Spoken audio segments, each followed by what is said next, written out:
and welcome back to Reap Smite League Season 2, Week 2. Today we have MaxMode versus Jaws with a Z. Jaws with a Z on the blue side. Yeah, well, and obviously, a bit of a late delay. Jaws with a Z will start with a one game lead, as we see the Freya and Amma band and the Cthulhu band out. What do you expect these team comps to look like? Obviously, just going in blind. One team does have to make up. Do you think they're going to try and pull out stops to try and keep in the set, or they just want to play what's comfortable? I mean, I expect a pretty comfort pick here. I mean, they're both very strong teams, and I really expect MaxMode to try to pick up that Thana again. It was super strong, and I played against it. It was rough. We do see the Arachnian all around with one more band to solidify it. Out of all the Heimdall, out of all the top tiers, Yamoja insta locked in. There's quite a few open picks still. Thanatos, like you said, is going to be locked in with. Who else do you think would work well? Obviously, you have people who would be really good at getting Thanatos out, and then Agni. So mid jungle locked in. How do you feel about that synergy? Oh, I want to say that's what they played with us. I mean, Agni and Thana don't have the greatest synergy. I mean, Agni does have a little bit of follow-up after a Thana, but it's not the greatest of true synergy. See, I was thinking along the lines of you start with the Agni bombs, and then you just let Thanatos chase him down with the ult. But we do see the Persephone, makes it a bit harder in terms to get away from Persephone after the execute comes through with the Kokolin, most likely solo, but do you think we could see him in the jungle? I mean, you could see him in jungle, you could see him in support. I mean, I've seen crazier things. I also do like the Yamoja pick. I know that Reap does like the Yamoja. It is one of his more comfortable picks there, so taking that away from him is pretty good on their part. Rounding off the first half of the picks and bans, do you think we're going to see... Hunter being selected. I keep getting cut off with my thought process. Hachiman is seeming to be the selection, though we did see how he hovered. Do you think he just wants it for the safety, or... Because Hachiman does have a good chase. Yeah, he does have great chase, great mobility there. And he's safe, you know? The only hunter that's safer than him is Jingwei, and even that can be argued. Yeah, I would say the three most safe would be the Hachi, Haim, and Jingwei. Do you see a rat ban? So... I don't know. What are your thoughts on the rat ban? I feel like he's good, but he's definitely not in a place where I would be that scared of him. Yeah, I mean, he was update to the Acorns, but he's kind of fallen him aside now. I mean, still a competent solo laner, still a competent jungler, just not quite top tier. And we do see the Nem ban. Nem super high tier for jungles right now. As well as Horus and Ganesh, two very good supports. So we're looking for arguably jungle solo and hunter for Jaws, and we're looking for a solo and support for MaxMode. Do you think there might be anything surprising, or do you expect to see maybe something that may seem a little too safe, especially when it comes to a hunter? I mean, there's not much you can really do when you know you're up against Hachi Thana except for try and play passive. Yeah, I mean, I'd love to see something like a Jingwei, something that could, you know, relatively get away from that Thana if she's able to, you know, catch out the ult. And I mean, going on the red side, MaxMode, I mean, Reap doesn't have the biggest of god pools, I don't think. No, he played a lot of Fafnir Season 1, but Ardio could be a pick, or it could go to solo. She does work in either. You do see the Robin lock-in. Again, could flex pick between the Colin and Robin of solo jungle, but most likely that will be the Robin in the jungle with just the hunter left to pick. As it is, blue side doesn't have the greatest in terms of chase down. We may just see, again, a very safe pickup for the Hunter. Yamoja does lane well with pretty much every ADC. We do see the Soul, so quite magical heavy focus with only Robin as a true damage dealer. With Jing Shen picked up from MaxMode. So we do see the RDO going into that solo lane. That's a reasonable choice. I mean, does work well. They don't have too much movement though, so she isn't going to get too much out of that cripple. Early game especially. Kukulin versus RDO, I would say it's a pretty even match. Kukulin able to sort of reduce RDO's healing with his barbed spear, but RDO, of course, making sure Kukulin can't full clear as easily, stopping the salmon leap. I think Jing Shen's going to be really good at keeping the dual lane locked down for Hachi and Thanatos to be able to win the lane, but again, those are pretty safe picks. The Soul having Disapparate and Yamoja having her 3 to manage to get out of basically everything, including the cripples Artie is going to bring. I mean, talk about lockdown, but Yamoja kind of doesn't care about that. Yeah, there are definitely some interesting comps. I mean, they both kind of do pretty well. Do you have a favorite here? Well, to be biased towards who I helped coach last season, I have to give it to Jaws with a Z, but going off team comp alone, I think if you can execute a Thanatos comp, he has the upper edge. Yeah, I mean, he is a strong Thanatos, but he is new to this team. The other 4 members were there season 1, so, you know, you might just need to get a little bit of synergy with them before he's really able to shine and as well as he can. So it could be hard to execute the Thana extremely well. Your predictions? I mean, they're both pretty even comps. I mean, there's not a whole lot of area damage aside from the Soul to pair with the Persephone ult. So, I mean, it's 50-50 there, whether or not they can really get a whole lot of use out of it. On the other hand, you know, Agni, Thana, they're always going to be able to get their ults and damage off pretty reliably. It's hard to say. Yeah. It's really just going to come down to which jungler can kind of get ahead early, in my opinion. Amanda does have the advantage in terms of clear speed over Robin, but when it comes to late game, Robin he can get to a point where he can basically get Agni or Hachi completely out of the fight. Even Thanatos, if he is able to land his abilities.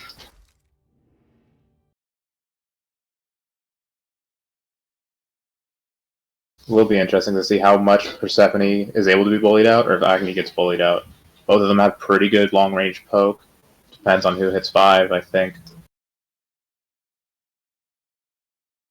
Yeah, I mean, Persephone, you know, I mean, she's a little hard to play against. You know, you kind of have to focus on dodging her abilities as well as the little flower mines that are going to run at you. And it can just be a lot, you know, you can kind of force a lot of bad situations there. It looks like we might have to respectate this. I'm not sure if we're going through spectator delay or it is just kind of glitching out like it was doing yesterday, I believe. Well, they also said that they're going to have to There pause it is. right away, so... Just seemed like it was taking just a little too long. Yeah.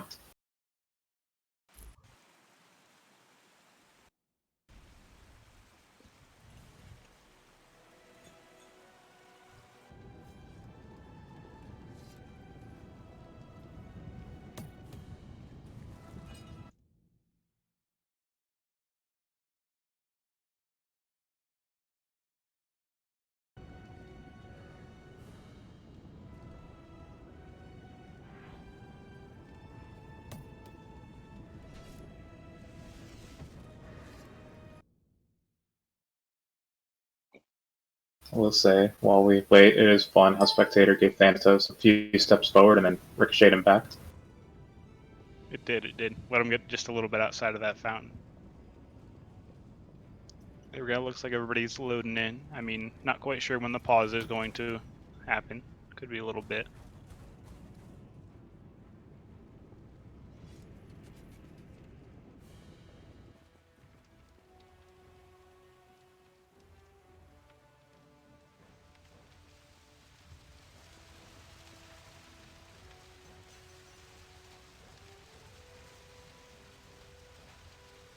So far we're seeing, you know, relatively normal builds.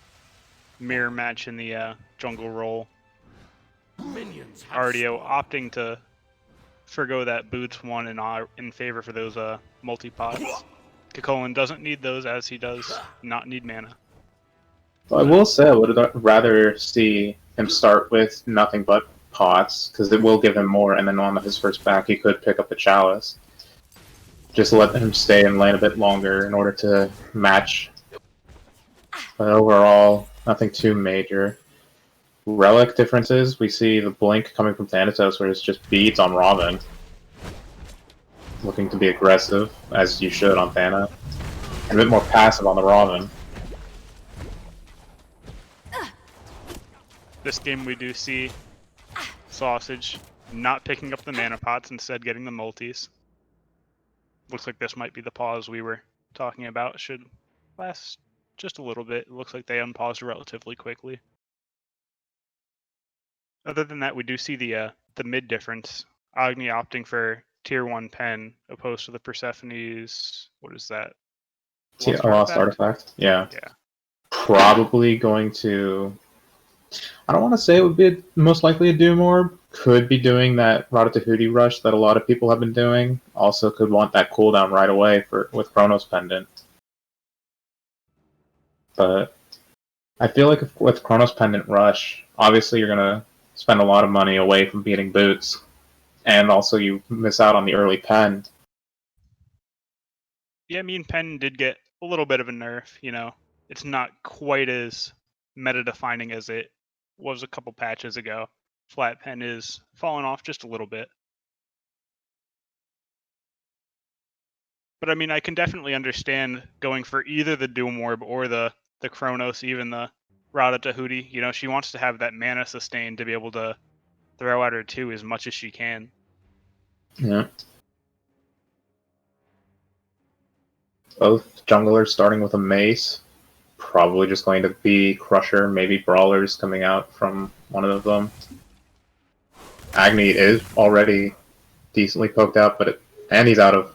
Well, he's consumed the last of his pots, so that's going to be ticking up. So far, it seems like Jaws with a Z do have the poke trade in their favor. Stay alert. But that's to be expected given their composition. Moja, Persephone, just able to really poke out the enemy without too much of a bother. We do see the invade coming from blue side.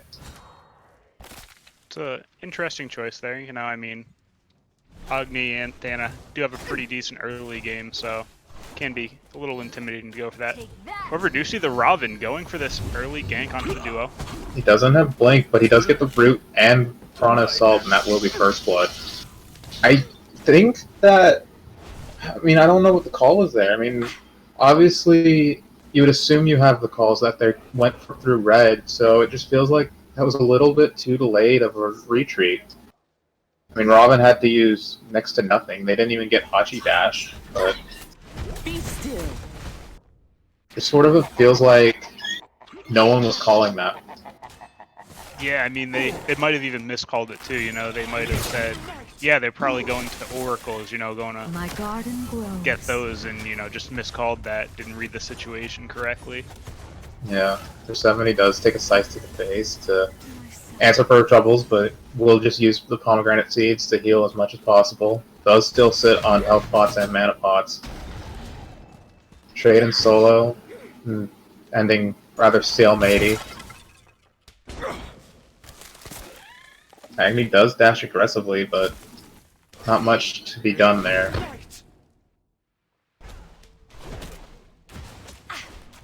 Aggression in duo is still in blue team's favor. Do you expect that, as we see Totem get taken for max mode, that we'll continue to see Ardio have that pressure for Totem, or do you expect at some point we can see Kakolin really push his ability to bully? I mean, they're both pretty evenly matched in that role, I would say. I mean, Kakolin maybe has a little bit bigger of an early game, but I mean, it's really just going to come down to who can get that wave pressure off just a little bit better, you know. The Ardio is able to stop that salmon leap like you were talking about earlier. it's going to give her that pressure because he's going to have to clear that wave longer. So far, the sides are 2 for 2, but hitting a Robin there didn't do as much damage, I'm sure, as he was hoping. Red is up. Robin does look for that invade. Persephone is following. Agni's pretty low. Only Thana can really contest this. And it does fall. The scythe was not quite there. Yeah, and we see the RDO get poked out of lane pretty heavily there. Does pick up. Both opt to teleport back. No real pressure there. That's better. The Cullen might have been able to get one wave under tower. Yeah. He does pick up the cooldown boots on RDO. Personally, as someone who plays solo lane, I think it's decent because you have the pressure, but if you're able to get totem pressure, I feel like you're almost better with the lifesteal boots just because it has that extra power, and the totem sustain with red blue buff is more or less going to keep you maxed off the entire time. Thanatos is getting aggressed on, is going to have to ult defensively. Robin doing a really good job to punish any potential invade. Does manage to get his back off with the T2 boots, comparatively to the Thanatos not having back once. My blessing for you. And other than that, reset. And we see the boots finish for Agni. Persephone finally back for boots finish. Overall, I feel amazing. outside of the hunters, everyone seems to be sitting on their finished boots. Yeah, Well, and like you were talking about earlier, with the purple boots on the RDO, I wholeheartedly agree. You know, that's one thing that our coach has talked about a lot. Giving just that little bit of extra power really helps the Guardians clear a wave. Really gives you a lot of extra pressure in lane early. My garden glows. I think we're starting to see whether or not Persephone is going to be able to bully the... Ooh, we do see the kill over in the solo lane. Oh no, it was a 2 for 2. Or 2v2 with 2 for none. Wonder how that went about the way it did. I'm sure it was, again, the triple made it hard for them to really get themselves together. Dash does get caught. Agni feeds to get away. Thanatos is caught by the chain and feeds for ult in comparison to... Oh, Thanatos is looking for it. He does land. Emoji ult off the mark and it will pick up the kill. A bit unfortunate with the placement of Emoji ult, and I don't think anyone can really catch. Especially the Zing is there to provide just enough backup to get people to back off, and that's just going to be a clean kill on the Persephone. So, Thanatos now with 201 does have 100% kill participation. Not exactly the best place you want to see right now. Not that it's an insurmountable lead, but it is something that you do have to keep in mind. That is a Thanatos, and if you can snowball him, it's going to be very hard to start keeping him in check. Definitely. He is one of those extremely good snowball gods. You can get that early lead like he has now. You can really just continue to push that, get those very fast kills on those squishy targets, that Persephone, that Robin, if he doesn't overhead kick the scythe. Yeah. We also see the Chalice with the Oracle out for the mid lane on Jaws with a Z. What are your thoughts on that? Obviously, want to make sure they're careful. Probably will end up better in the long run, assuming they can output at least the 8 wards, I think it is, that's required. Yes. Now, I love Chalice. I don't get it enough in games, and I do think that's a problem that I need to work on. But we love it. Our mid loves it. Our coach loves it. I mean, just having ward coverage all the time, you know? If you can't finish a tier 3 item, and you're only going to get a tier 1, don't even bother. Just get that ward Chalice, and you're going to get plenty of gold out of it. And, you know, if it saves you from 2 ganks, it's paid for itself without the wards. Yeah, I definitely agree with it, with the ability for it to pay for itself. Beats is pushed from Hachi, or forced from Hachi. Looks like it was just the emoji of aggression.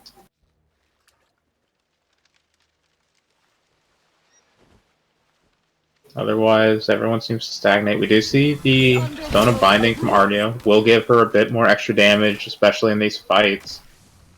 That extra pen is going to be damning. As we see, Arneo just barely not pushed under tower, but you can see the Kokolin's health bar in comparison. Yeah, Stone of Binding, that takes away, what, 15 protections Yeah, on CC? 15 of each, both physical and magical, making it very damning. Lansing and the Scythe will kill. Do manage to not successfully invade, but they manage to pick up the Agni in return. They do use Robin ult for it. Hachi is low. They seem to be making this rotation, but he does have ult. Emoji walls off. Hachi now has one way out, and Soul ult will kill him. Mending waters. I almost expected him to immediately ult, but he seemed to realize he was just dead and accepted it. Yeah, unfortunately, Hachi ult does not go through Emoji wall. That was just a good heads-up play from the Emoji there, making sure that he had no escape there to let that soul get that secure. Versus tower.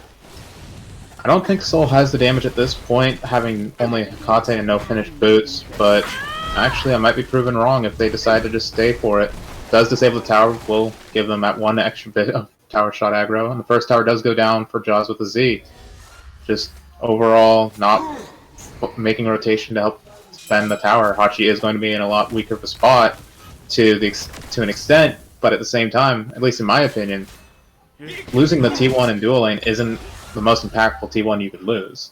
Like, yes, you give up a bit of pressure over the Fury, but when you look at the other two towers, I think it's still the safest one to give up. As we go into a pause, what are your opinions on that? I mean, towers early game are kind of important just for the fact that, they give out a decent amount of golden XP for your entire team. If you can get that early tower, you're looking at, what is it, 500 gold per person. And I mean, that's significant, help you just get a little bit of a lead. But I True. mean, yeah. The And it side does. towers aren't quite as important as that middle tower. That middle tower, everybody's going through there. And if that middle tower's down, you have to play safer. You have to take those longer routes. You get less vision on your enemies. Well, that being said, it does seem about a 1,300 gold lead for Jaws with a Z. Obviously, the tower will help attribute to that, but for being a kill down, as we go on a brief exploration, what exactly do you think is attributing to that deficit we see despite the kill lead? I mean, that just has to be farming there. I mean, there's plain and simple. Jaws with a Z have been farming just a little bit more efficiently.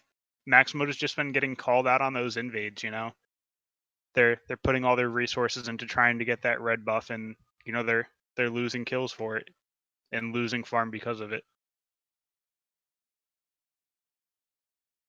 So, with obviously Hachi Bates being down, his ult will be up.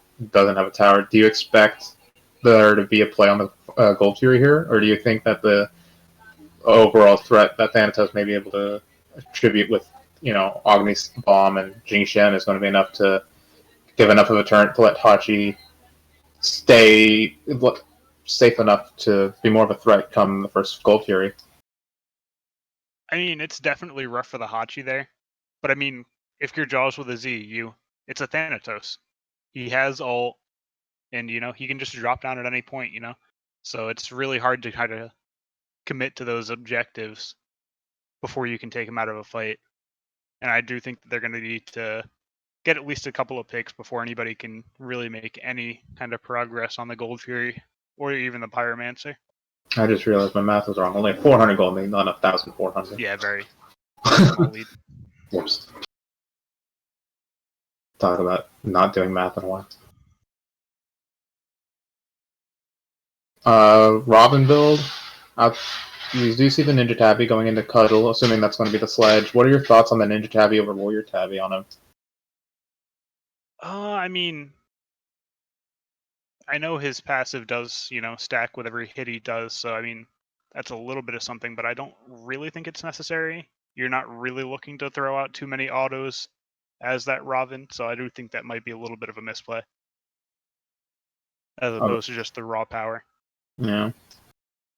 Otherwise, we see some pretty standard builds. Jingshen.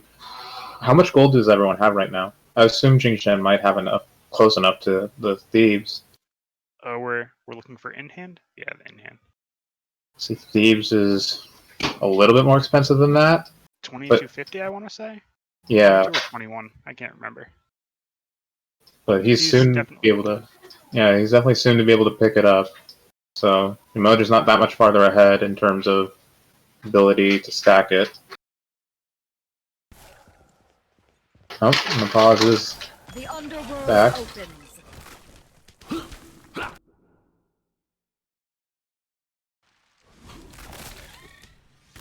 Agni getting his bees forced after the cooldown, but Colin is going to be aggressed on.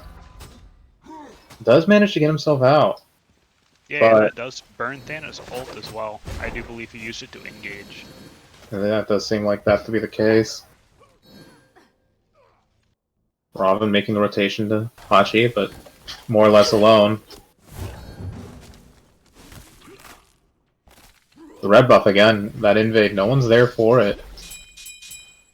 Like we mentioned during the pause, it's not something that you have to keep happening.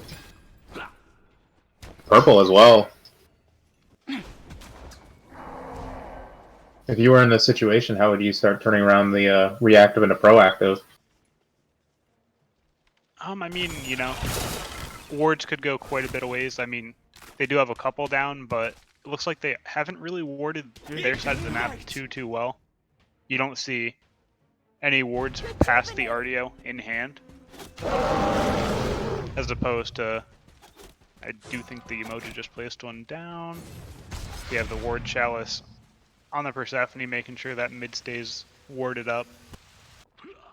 And I think that just kind of shows the ward coverage, you know, they're putting down those wards so they know when and where they can invade. And I do think that MaxMode needs to kind of pick up on that and get their own wards down. Does seem to be quite some pressure. Thanatos is on the mids, but he could do something cheeky. He is going up into the air. They do notice it. Mojo does own up the team fight, and the Thanatos is basically just dead. Jingshen not getting close enough to Shell, though I don't think it would have made that much of a difference. As we see, well, I mean, pretty much a telegraphed ult. Robin had full vision of him when he went up into the air. Yeah, I mean, that is 3 ults for 1 kill. But they do get pressure on that gold here, and they are going to take advantage of that. We also see the Kokolin over here as well. It's going to be a 5 versus 1, assuming Hachi makes his way in. I mean, there's just nothing they can do. Does look like the solo lane tower does fall for Jaws with a Z due to Ardio's just taking of it, but I mean, tower for Fury, especially when you're already a tower up, it's definitely a trade I'm willing to take. For sure. I mean, I really think that solo lane comes down to the Thanatos being over there multiple times, as opposed to the Robin not really doing a whole lot over there. He did come the one time, but he did get killed for it. Well, then I think that just has to do with the fact that because you're too physical attacking into a magical, you're not really going to have that much in terms of luck because of the fact that they only have to build for physical defense, whereas the Kokolin has to build for both physical and magical right off the bat. So I do feel like to an extent you have to give up the lane, but ooh, that's a good solo kill from the Soul. Yeah, beats were still from Hachi. Obviously, another one of those instances where probably just dead no matter what. Was forced too far forward and still being hit with the outer edge of the solo. But Soul pushing up here doesn't have the greatest of ward coverage, but her teammates do have vision on the entire team, so she knows that she's free to push down this tier 2 tower. Thanatos coming over. But stepped over that ward, so Soul is immediately going to disapparate and will manage to make her way out of trouble. Yeah. And Thanatos just has to go right back down. Gonna take those bat camps and move on.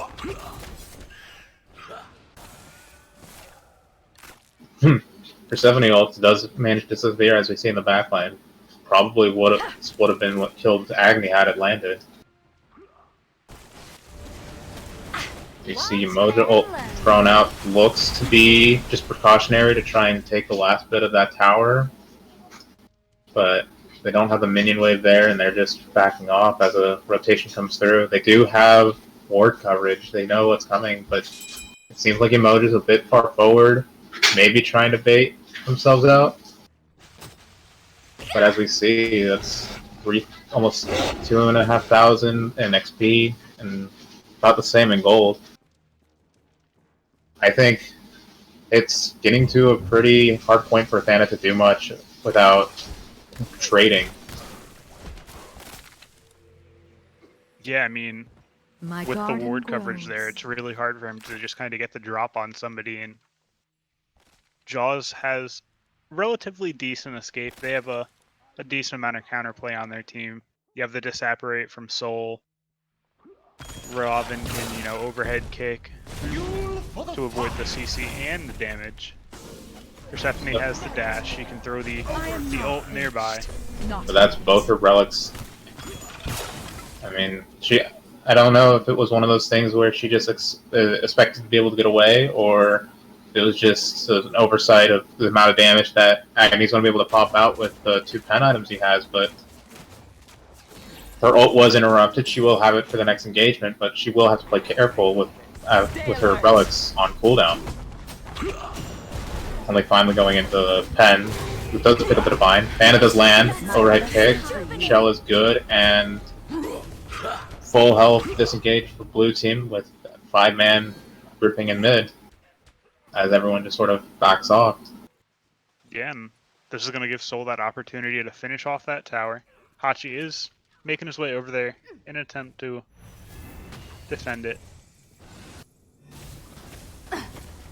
Oh, it's only 1 HP, just go in and hit it!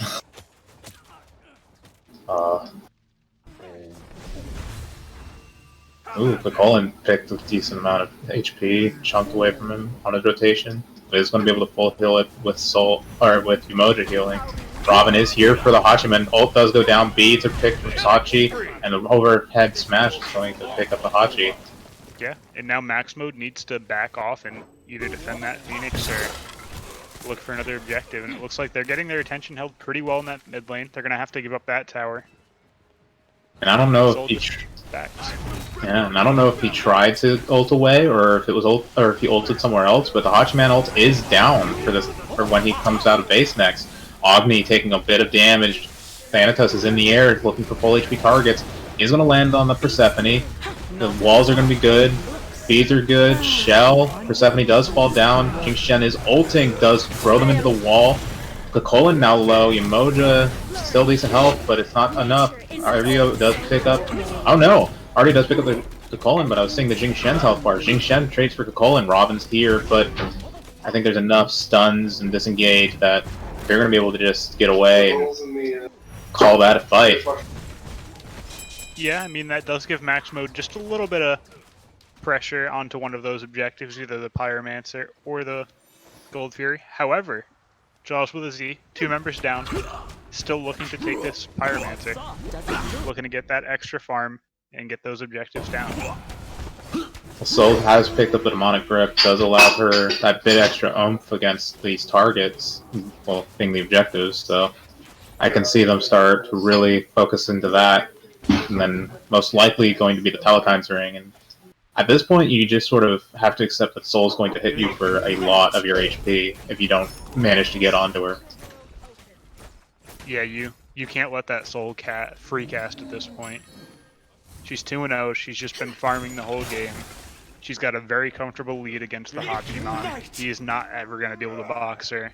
Not ever, but not anytime soon.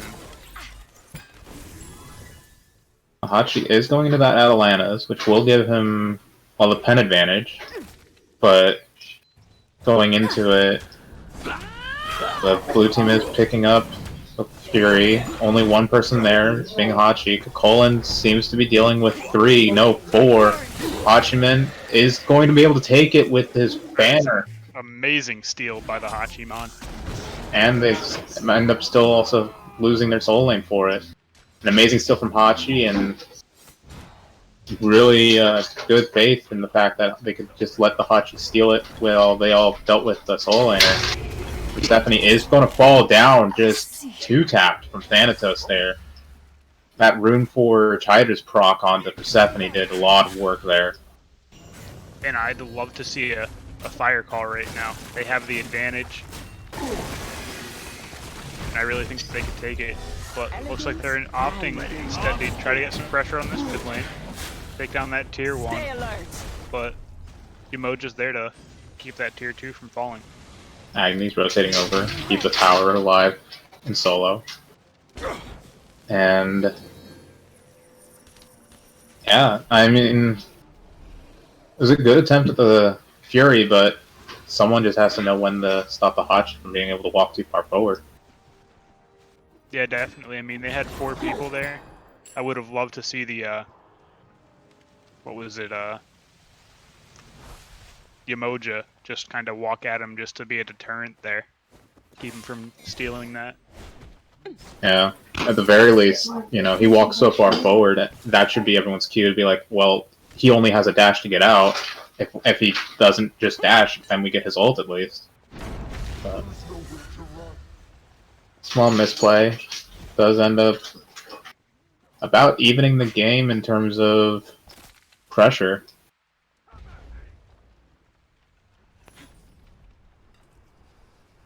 We are seeing the Hachi go into a light blade there. Not quite sure exactly what he's looking to build into there. Could be a kin size. I would imagine it's going to be the Kinsai. The Fire Giant does manage to make its way to about a quarter HP. Soul Ult is used early. Fire Giant does get secured by blue team, but well, there goes Umoja to Thanatos ult. Colin ult does manage to help keep everyone stuck. Agni Bomb comes down, forcing everyone to retreat, and that's the dead support. And considering how poorly that could have gone, given the amount of ults they used in order to secure Fire Giant, I think they're pretty lucky and happy that they managed to get away with as little casualties as they could. Yeah, that was a very interesting Fire Giant fight there. I mean, seeing that the entire other team was there, you would have expected them to go ahead and drop it and just kind of fight rather than risking the steal there. Especially when you look at then the fact that basically every relic is down outside of Colin's and Persephone D's, making it, even though they have the Fire Giant advantage, they really have to play careful for a bit longer, especially when there's still Sprint on Jing Shen available for them to use, as well as Blinks, and, well, all of MaxMode's ults are going to be up there. Well, just maybe a few seconds longer, to be fair, but definitely not the position that you'd want to have after getting a Fire Giant, I'm sure. That's better. No, it definitely is a little rough, you know, getting that Fire Giant and then immediately having to go on the defense just a little bit, not being able to push quite as much as you want to with that. My sapling. But going back to that light blade that Hachiman picked up, most likely going to be the Kinsai, given the HP that we see on Jaws with the Z. If he were to pick up another 20%, one thing that I don't think a lot of people know is that Executioner will actually overcap that soft cap of 40%. So you could end up with a decent amount of percentage pen, especially coming from someone like Hachi who has the extra range. Could be useful, but doesn't have the pen cap yet. So most likely going to be the Kins. Umoja, Yeah, I mean, Executioner is in a very weird spot as well. However, we do see a fight to break out over here. stun is Big Umoja good. wall. 3 Agni people throwing picked up tons of bombs. again. Wow. Soul immediately blown up by Thanatos in the back line. Umoja, Shell's going to be good to keep him alive a bit longer, but not good enough. And now 2 for 1, and red team's on the chase of a fire giant team. Thanatos looking to be in that 1v1 with Colin, but of course his teammates are going to be there. Colin's going to fall, and what went wrong there? I mean, Yamo just seemed to be really far forward, and then all of a sudden, That's better. 3 people are being thrown into a wall, and Soul gets one shot. Do you think it's like positioning, or is it just? I mean, that was just a pretty interesting fight, you know. Jaws with a Z kind of got a little overzealous in their chase there, and the Thanatos was just kind of able to sneak into the back, put out that damage after the Xing Qian ult, and he just kind of cleaned up. They just kind of didn't really play around that Thanatos being behind them. They didn't have the ward coverage to spot him out early enough. And I do think that was kind of the reason why they lost the fight there. Feels weird to think that the fight went wrong because of ward coverage after the praises we've sung through the entire early game. But sometimes it just happens, you get a little arrogant, but that does end up being a really good fight. Didn't see which way the Fury went, but the Thanatos does end up falling. Jing Shen's very low, Robin's pushing up pretty far. Moja is there to help, but Agni Bombs are going to be a decent enough deterrent. And they're just going to try for the consolation prize as a mid T2 here. Artio, Agni's already pushed out. Holy damage coming out. And that's going to be the tower. And probably just a hard reset. Maybe they push out the other waves, but... Okay, no, yes, we do see the Fury coming from MaxMode, yeah. The Fury. So, probably just on a back, come forward, take out those waves, and wait for the Fire Giant timer. Should be up within the next minute or so. My saplings. Yeah, and I mean, the theme of this game really does seem to be sloppy objectives. People, going for those objective calls and then immediately losing team fights after them, being low health. And just lack of vision. We do see Persephone stealing away the speed buff, but again, it was just Persephone. Got panicked enough that they had to use their ult just to get the Xing Shen off of them.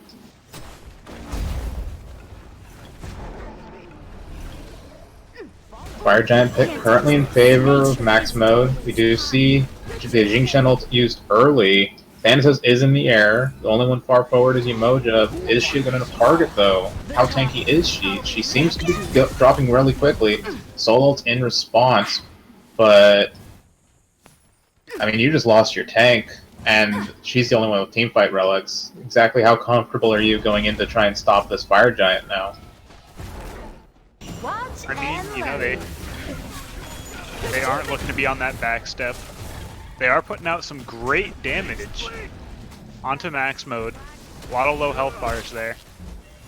The Colin jumps forward, does manage to pick up the Hachiman. We see Thanatos pick up the Soul once more. Agni's a bit alone, but he's being completely ignored right now.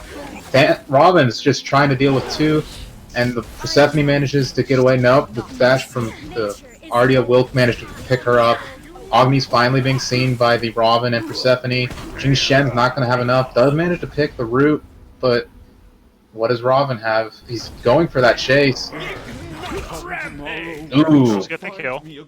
Mantle did a good job at making sure he was able to set up for that kill, but now he's up there alone. Ardia will dash, and Robin probably, well, definitely is just going to fall here. Does manage to make some time for his team, but... And that's a solid 3-3. And we see tank versus tank. Going into this Fire Giant, they're not going to be able to do anything here. It looks like they're just going to push out their waves just a little bit, get them back to that middle point, and just kind of reset for the next firefight. Rejuvenating. Or Chalice of the Oracles coming out for MaxMode, where we only have the 1 for Jaws with the Z, but we do have Sentry Wards on 3 out of the 5 members for Jaws with the Z in comparison to the 1 with MaxMode. Well, 2 now, but with that being said, I think they've learned their lesson from earlier in the game. They definitely do not want to be able to be caught alone, and they definitely want to see any kind of rotation coming in.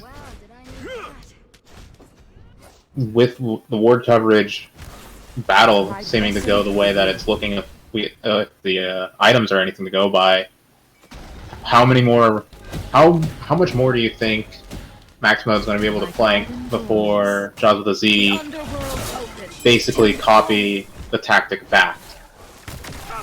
I mean, it's definitely getting close to the point where it's going to be hard to ward.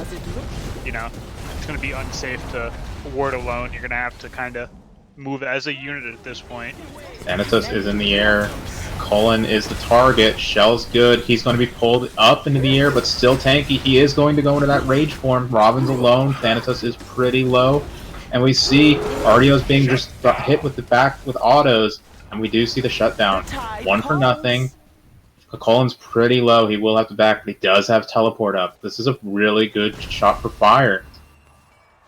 Yeah, I mean, you have the... what is it? Yamoja there for the healing. And that's just a good call there. Hachiman, the lone scout. Will he be able to steal like he did with Fury? Doesn't look like it. Dash through the Cullen. Does manage to make his way to safety. But Soul and Persephone getting pretty low on this fight, though. we do see the Aegis from Soul to just immune the damage. And that is an enhanced Fire Giant on 5 members for Jaws with a Z.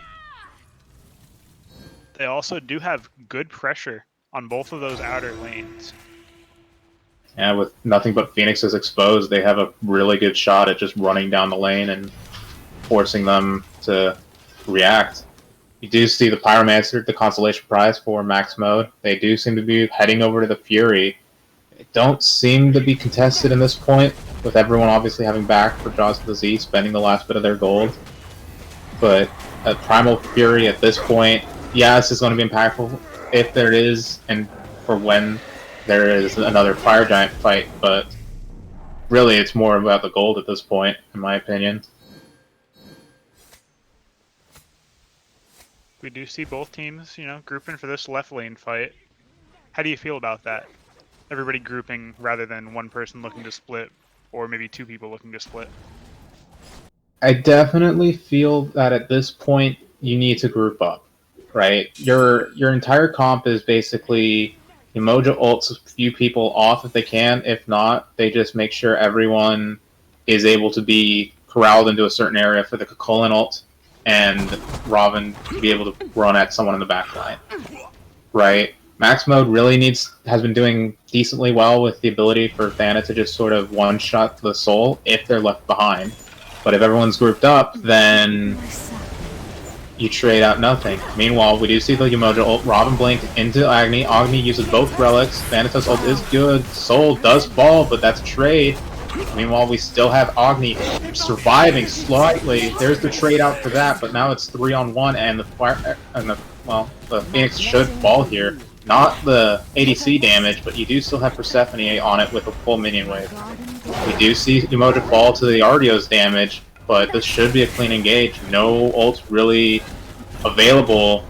The cripple field's good. He does manage to run away from his teammates, which is probably the best bet here. And you should be a 4-2 trade for Phoenix. Not terrible, not great. He is taking quite a bit of time, though. Yeah, him living this long is... well... Yeah, it's giving Persephone time to push up that mid wave just a little bit. And, you know, it's getting those timers down on that Soul. Soul coming up in 5 seconds. Dookie and Trasumi coming up in about 10. And it's going to be up to 4v5 pretty soon. That's the only thing bad about the Cullen. He is staggering his timer even more. But the next fight is going to be 4-on-5. But it did keep him from pushing up any other wave. I mean, if you look at it, the waves are still very much in a decent position for Jaws with a Z.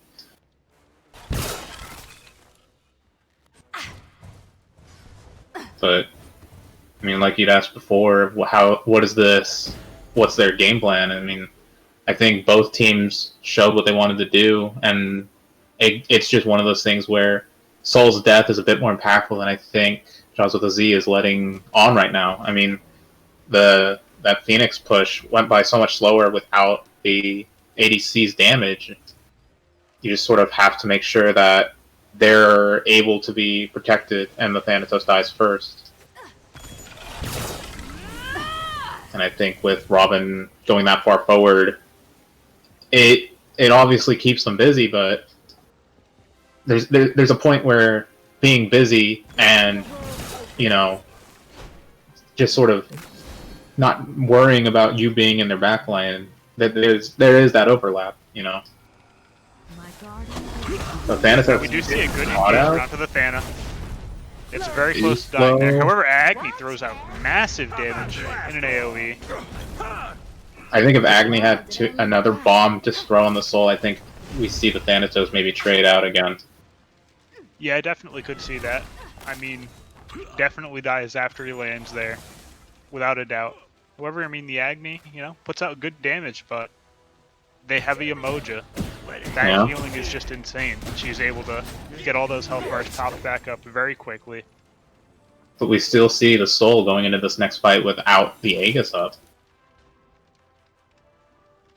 You see no beads or Aegis for Persephone's Soul, respectively, and really in exchange is ult cooldowns, which will not make much of a difference in this fight. The blue team does manage to pick up the Fire Giant with 2 members on zone duty.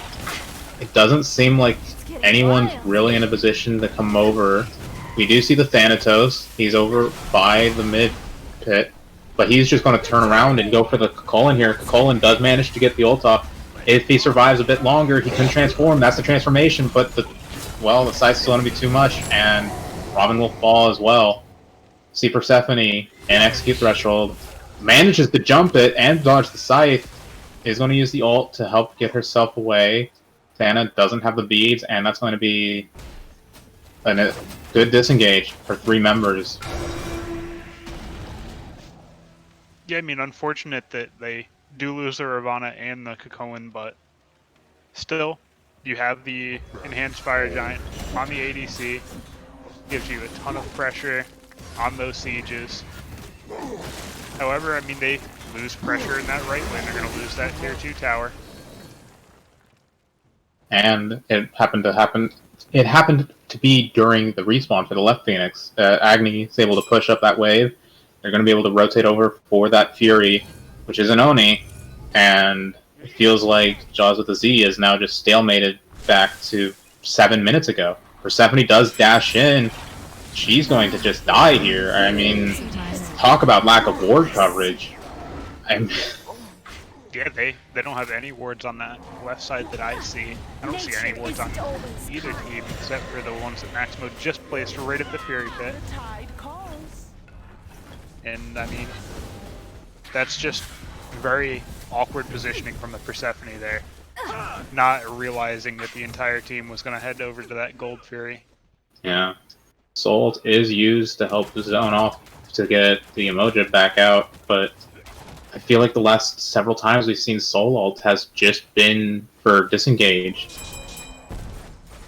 And I feel like as it comes down to the later and later game, without as much on hit as Jaws with a Z has, and mainly just being through the Soul, they're going to definitely start feeling a lot of pain once Soul dies. Yeah, I mean, the Soul is the majority of their damage, aside from the Persephone, in those team fights. I mean, Robin, he's been doing well, but I mean, he hasn't been putting a whole lot of pressure on in these team fights. He's not getting those big flanks, taking down those crucial targets like the Thanatos has been. Thanatos has just been consistently getting that Soul, and at least, you know, trading relics and ult timers. Do you see the Erendite for Robin in comparison to on Thanatos, who mainly is just for that one shot for ult auto 1? Do you think that with the Erendite and that extra bit of movement speed is going to be able to be of any assistance in comparison to maybe catching someone out, or even, you know, keeping up with someone in comparison to the amount of basically pressure that this Thanatos is going to be able to wield with this build. I mean, Erendite, definitely a great item on Robin, you know. It's going to buff that initial burst damage after the ultimate. My saplings. But I mean, he doesn't have the raw power in his build to really be able to insta-kill people with that burst. Does opt for, what is that, Mantle of Discord? My garden. In his first one, yeah. Defensive item, yeah. Yeah, see a bit of hybrid from both the Robin and the Colin. Persephone ult goes in, doesn't hit anyone directly, does force the Agni beads as he dashes away, but otherwise, Thanatos is in the air. Who is his target? No one, as he just lands in the back line. Colin, pretty far up there, is about to transform. Any good ult on multiple targets will let him transform. Soul ult is good, does manage to force the Agni away. Shell's good, as we see Thanatos Loa. The Jing Shen ult pulls him forward. Colin misses the root. Otherwise, we see Ardio running at the Soul. We trade Hachi for it, and Thanatos. Double kill. That is very big. Agni, 1 HP, does manage to fall. But here's Persephone being chased down by the Ardio here. Dashes down, but Ardio putting out quite a bit of damage. Has managed to trade 2 for 3. A ult down from Persephone from the grave, as we see, I mean, basically no one with auto attack damage. Root's off, and Ardio's just going to be able to get away again. So, I suppose now the big elephant in the room is they managed to make sure Thanatos didn't do anything, but now they have to worry about this Ardio running through their back line. Yeah, I mean, the Ardio has just a little bit of power, you know, from that Stone of Biding, spreading those protections away. Well, with the Void Stone, too. Void Stone as well, yeah. That's better. Rejuvenate. And she's a Guardian, you know, her abilities do a decent amount of damage. Phoenix will fall. They are 3 tanks versus 2 tanks. I don't see much in terms of a trade, especially given Yamoja and her ability to heal. Do see the chase onto Yamoja, but again, I don't see this going much anywhere outside of a slight annoyance for them running back to their side of the map. Fire Giant you know, is up. That does give MaxMode just a little bit of pressure on that Fire Giant. They're going to be able to rotate over there just a little bit quicker. Yeah. Oh, but MaxMode coming over for the Fury instead is going to be... what is that? Another Primal, but they're trading out a Primal for potentially a Fire Giant. There's only one person here, and it's the Agni. I mean, Yamoja's already at half, but looks like they didn't want... I mean, it's not like they couldn't commit enough. They don't necessarily have that much damage for it, but MaxMode is going to be here. Anna's in the air, does manage to miss. 3 on the 1 target here. Robin's going to be able to maybe get away. Colin does really well with heal, but... oh! Looks like Robin is going to get away, but we see again Ardio just running Persephone down. Forcing the Hachiman ult over in mid lane. We see Colin fighting at... we have this rotation. This is not a good spot for the blue team to be in. Xing Shen ult is going to throw Colin into the grave. And at this point, where do you think either team basically wins or loses from here? I mean, it's rough. You know, I mean, one clean team fight will win the game, one way or the other. At least a 4-0 is a guaranteed win at this point, I would say. You're able to rush down that tight and easily end, but getting a clean team fight is hard. MaxMode does, you know, take down the rest of the map. They take down that tower. However, they nearly lose their own Phoenix in the process to those pushed up minions. And I think we're just going to see a pretty casual reset for that Fire Giant again. One thing to keep in mind, MaxMode does have the advantage when it comes to fire giants now, with 2 Primal Furies under their belt. Or is it 3? I don't even remember at this point, but regardless. It's 2. I want to say it was 2 primals and an Oni going their way. It's at least 2, but I want to say the one that Hachi stole was another. Regardless, it's still more than enough in terms of out-secure with an Agni Bomb in comparison to whatever the Jaws with a Z has to try and out-secure. As we also see, Z doesn't have any super dedicated secure on it. So we also see the bubble on Agni, making sure he's a bit more safe when it comes to single CC.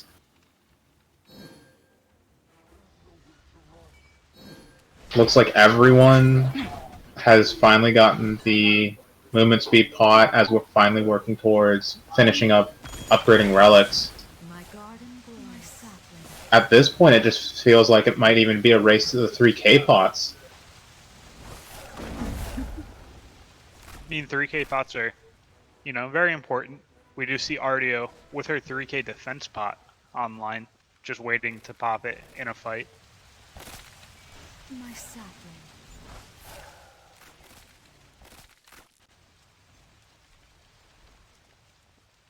Everyone just sort of waiting patiently, seeing who moves first. Mid Phoenix for MaxMode has respawned. Yeah, and I mean, nobody has minions that are pushing up by themselves too well. We do See the the Cullen break off to push up that mid wave again, possibly try to clear that down while they dance around that fire. Looks like they're their entire team out there to go ahead and take care of him. Seems like Red Team's in a bit of a scattered situation. Agni Bomb 1 is down. Granted, his cooldown is low enough that it's not as big of a deal. At some point, we did see his bubble pop, so Agni no longer has that bit of security for the next 20 seconds. But I mean, at this rate, I don't see them fighting within that time. A little bit of a cameo from the microwave, I would guess. Yeah. I was trying to time it so that I get my mute on, but failed ever so slightly. It happens. I don't think anybody's gonna cry about it. No. And again, I mean, Hachi already really low. That Persephone ult's off the target, but instantly traded out. We see Robin immediately running to the back line. Both relics down. 2-on-1. Does pick up the Hachi, but now he's alone. And Yamoja 3 is going to be good. Agni dashes forward. Is going to use his bomb to pick up the kill. Solo is going to be a bit off the target as we see a 4 for 3 leaving the Capulin potentially to his death. Shell is popped. And oh, Killing spree. no, he does end up falling. I thought he was going to have enough cooldowns to just dodge for the Thanatos, but seems like with how much damage Thanatos does, it's a bit of a pipe dream. yeah, I mean, I think that's again what I was talking about earlier with the difference in the junglers here. I mean, that Thanatos is just going to be able to get in and out with those kills and just insta-kill people pretty easily with that build, as opposed to the Robin's more hybrid build where he kind of has to get a little bit of poke off from his teammates in order to secure those kills. Yeah. With that in mind, do you think you would rather see a more glass cannon Robin? Or do you think he's only living long enough to get at least a trade because of the fact that he has this bit of defense? I mean, it's very hard to say, I mean, if your teammates are doing a good enough job of getting that poke onto the other team, you can afford to get that that mixed build there, where you're building just a little bit of hybrid enough to where you can try to get out after those situations. But I mean, he went on that Hachiman. The Hachiman had plenty of poke on him, but he still had to go in there and trade for it regardless. I will say another thing though too is that we see the relic dagger on Jing Shen, which, in comparison to the fact that we don't see it on the Emoja, we are seeing multiple shells popped during these engagements for max mode. It's been rather damning considering how some of these engagements have managed to go on for more than a minute. But at this point, what do you want to see changed for next match, assuming that max mode take the victory? I mean, I do think it's definitely a little too early to be talking about who's winning here. I mean, right now they're at a pretty neutral state. Wow. However, I mean, the Thanatos is able to pick up the soul. Looks like they are going to try to run down this left Phoenix again. And I mean, I think that's just my biggest criticism is that they've just let the Thanatos pick up the soul or the Persephone off cooldown, and the Arty has been able to take out the other. I think at this point, the 5v5 isn't even much in terms of possibility because of the zoning that they're able to bring from max mode. I mean, they just won that fight without Artio even being there for most of it, as we see her appear over by the right fan Phoenix.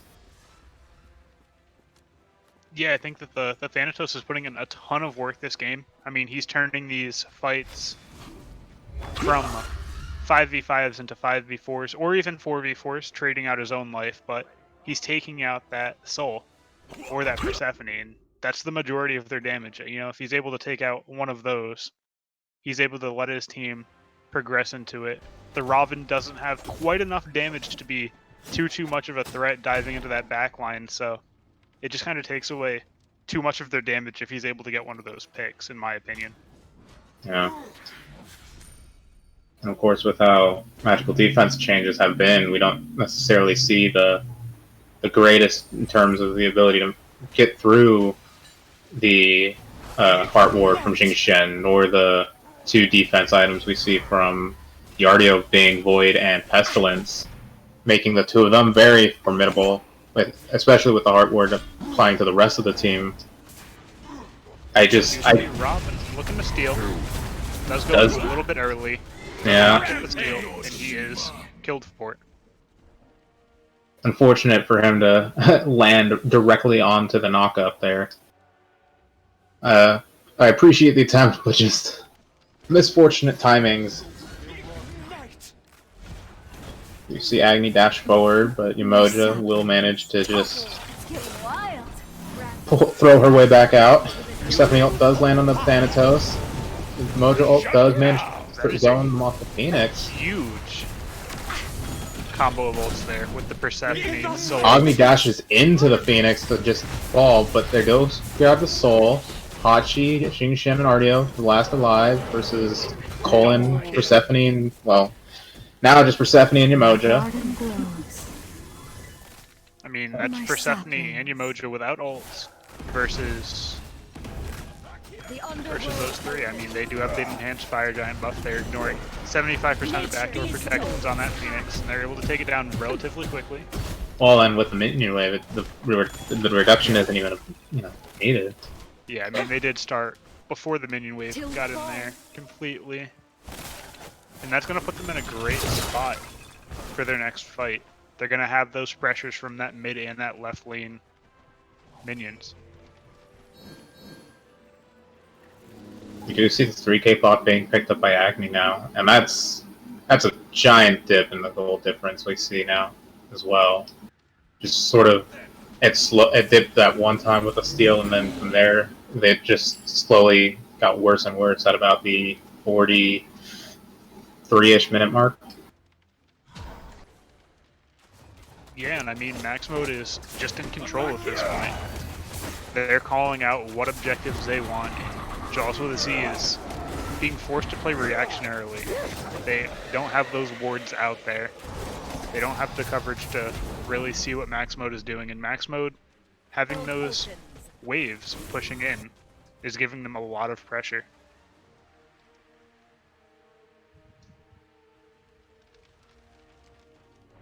Ooh, we do see the Nemean pick up for Kakolin. He did have Glad Shield. He did have Glad Shield there, but now with the Nemean trying to survive, maybe a bit extra of that initial burst from probably just going to be with Thana and Hachi if we're going to take that out, or the only two he really gets hit by.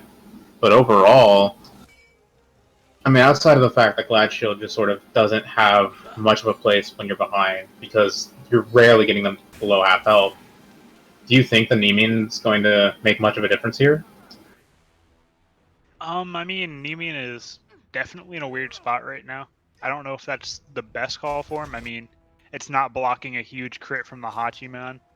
And I mean, the Thanatos doesn't really have the power to burst down the Kakulin. He does have enough protections and health to avoid that.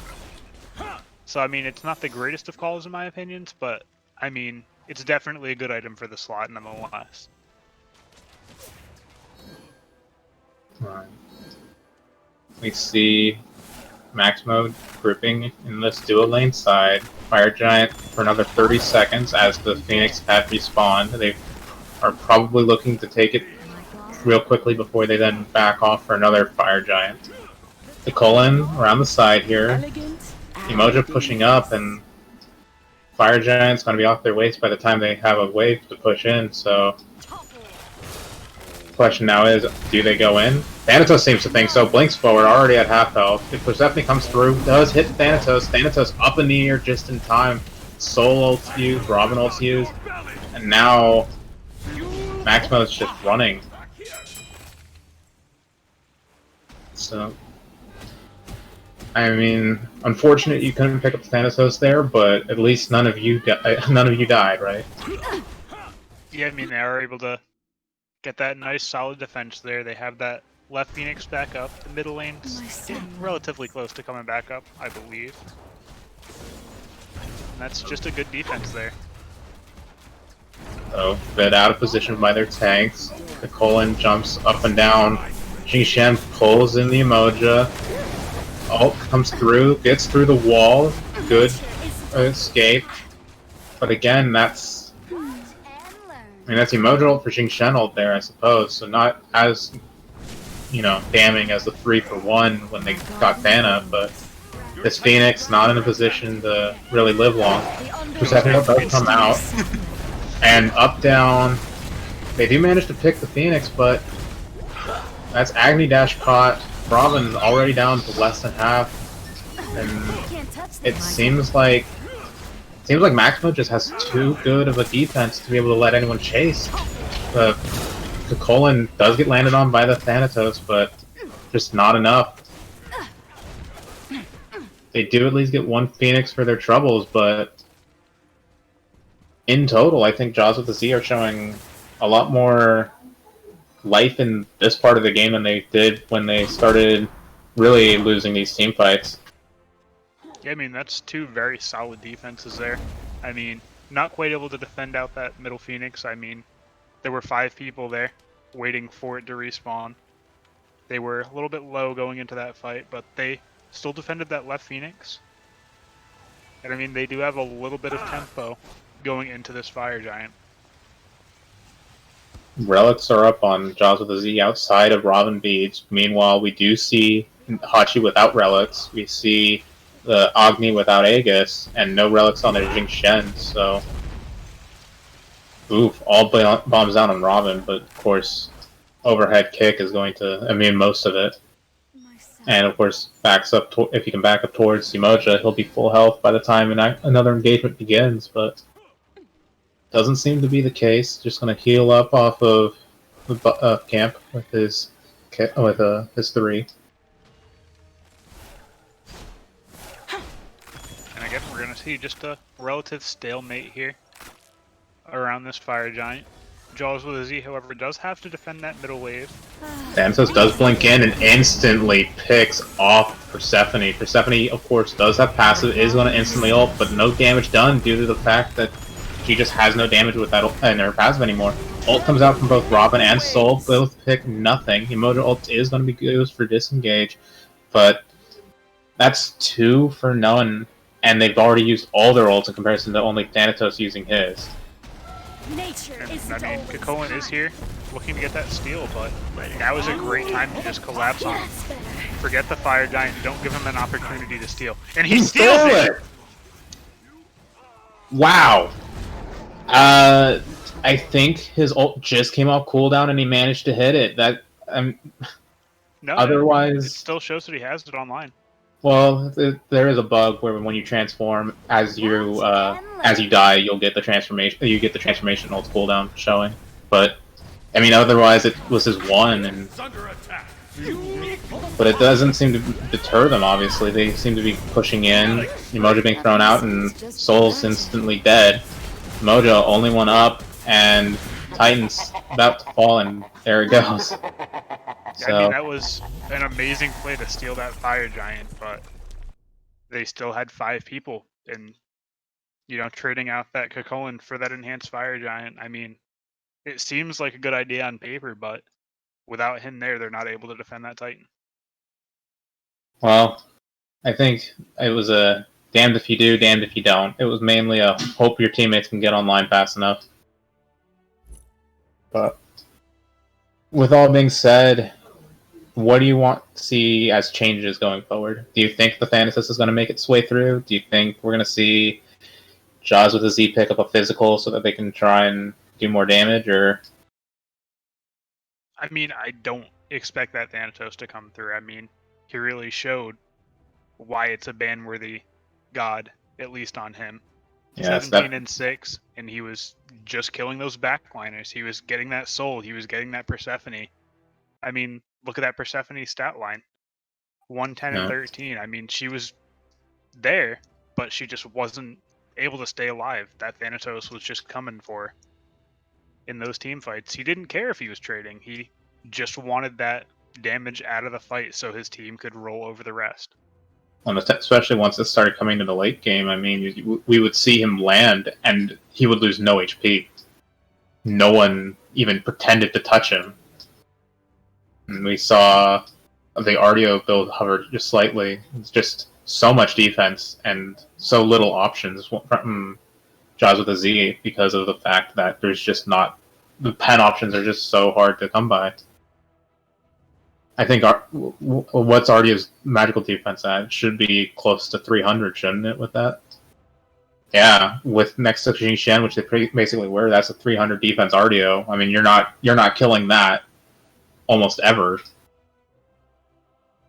Yeah, I mean, we see near full defenses on the Xing Tian, pushing that 300 in both categories, especially with the auras.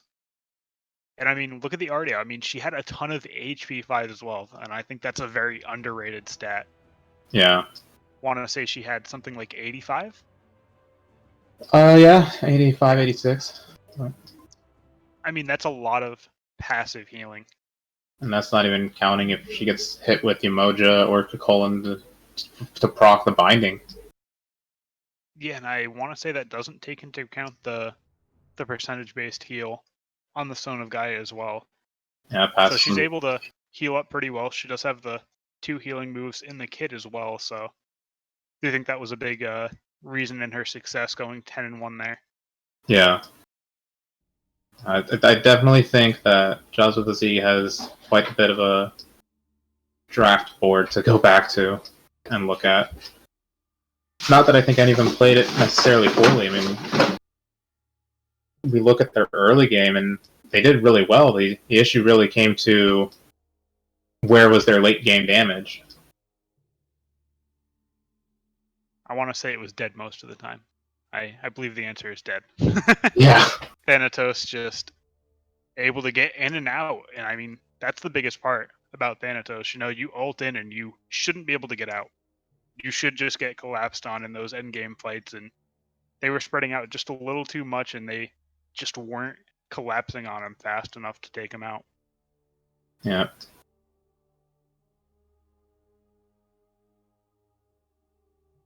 So, definitely the Thanatos ban. Do you think Ardia is going to be banned away as well? Or do you think they didn't think of that as too much of an issue? I mean, the Ardio definitely put in work, but I don't know if she's necessarily ban-worthy. I mean, I know Ornn has a pretty decent solo pool. I know they targeted out his Amaterasu, I believe, as well as one other. So I mean, adding Artio into that mix is maybe just a little bit too much overkill there. Yeah. I definitely feel that the Persephone was too easily collapsed on, and that if they are, because they picked it after the Agni, because Thanatos Agni were the top two picks.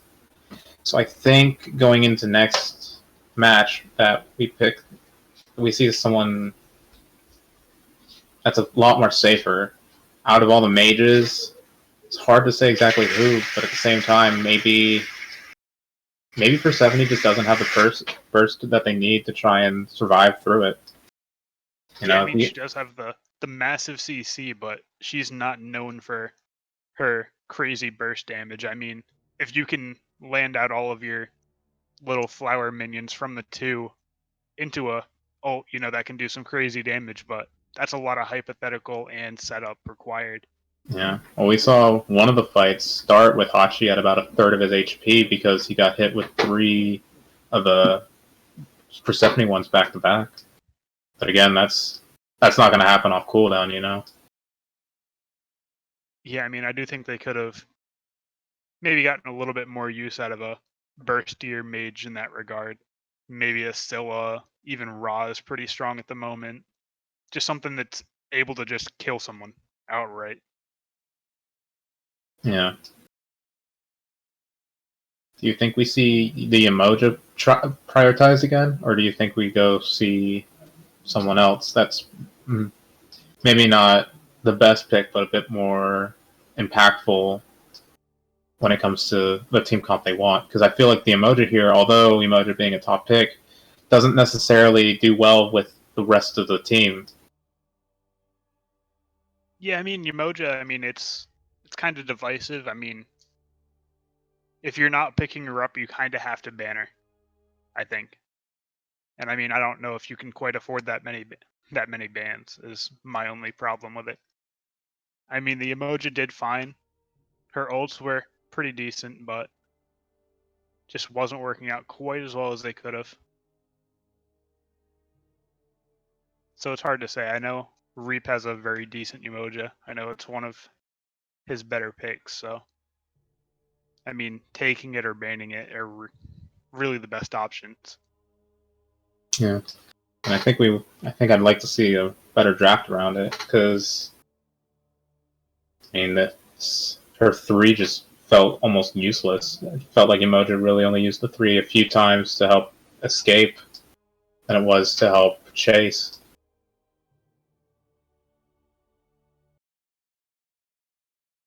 I'm going to be back in just a moment.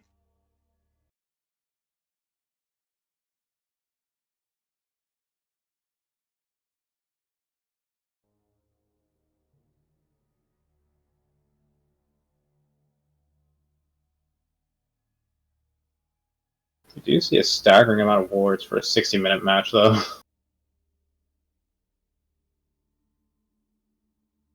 Wait, Tobias, help me count this up. Because that's easily what feels like close to 200.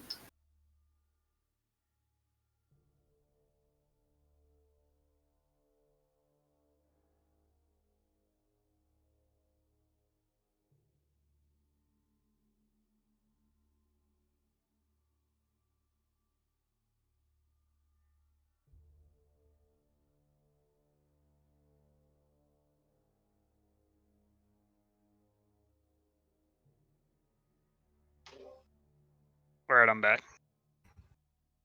Welcome back. I'm just counting the amount of wards, and if I'm not mistaken, that's about 260 wards throughout a 60-minute match across the entirety of the game. That's some pretty decent ward. Ooh, we got some math on the couch here.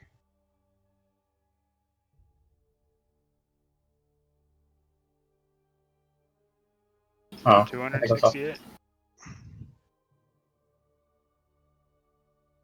So, to say a war of vision was definitely taking place today. Most certainly. I mean, both teams had pretty decent ward coverage. I mean, Took a little bit longer for MaxMode to get onto the ward train, but they did in fact get on it in that late game, and it showed. They were able to get that Thanatos behind pretty easily in those fights. Yeah. The Chalice of the Oracle definitely paying off for every member who bought it.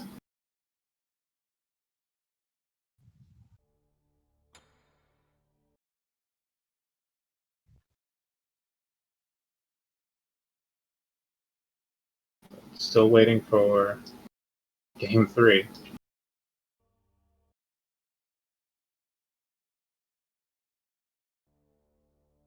Definitely taking a little bit of extra time here. I mean, I do think both teams are kind of talking to their coaches a little bit, talking about what they could have done differently in those fights to improve. Yeah, 60 minutes of in-game time definitely takes a toll on you.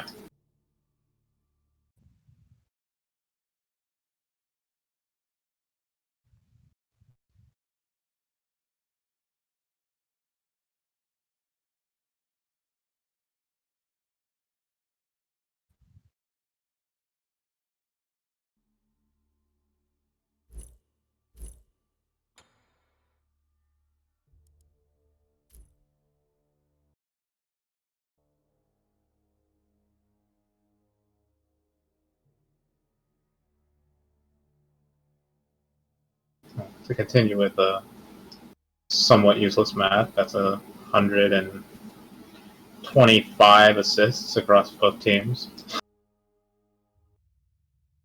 Oh, there we go. There we go.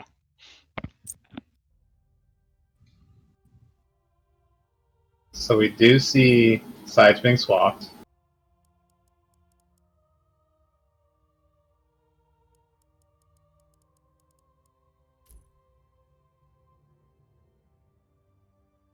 In the Cthulhu first ban.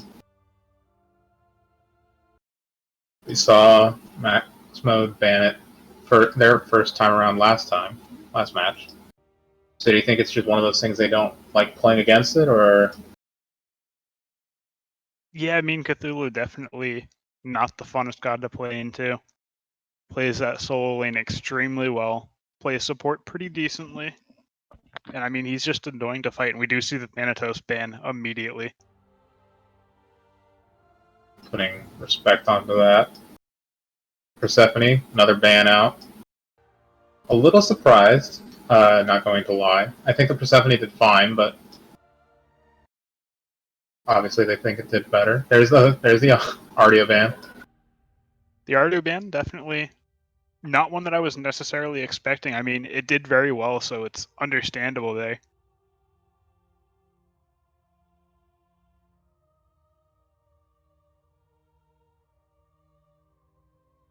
And going into this, I think they had banned Amma and Freya for Jaws with a Z at this point last time. Don't remember what their third ban was, but oh, there's the Freya. So there's the Amma. So with that, do you think the emoji gets first picked here, or do we see? I mean, there's definitely a lot of good picks still available. I mean, I'm kind of expecting emoji pick, but definitely not guaranteed. Oloron is open, yeah. Yeah.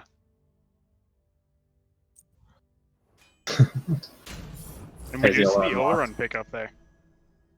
Yeah, it does leave Emoji open. We'll see if they want to try and run that one back. Into an Oloron. I definitely feel like Emoji doesn't have a great time.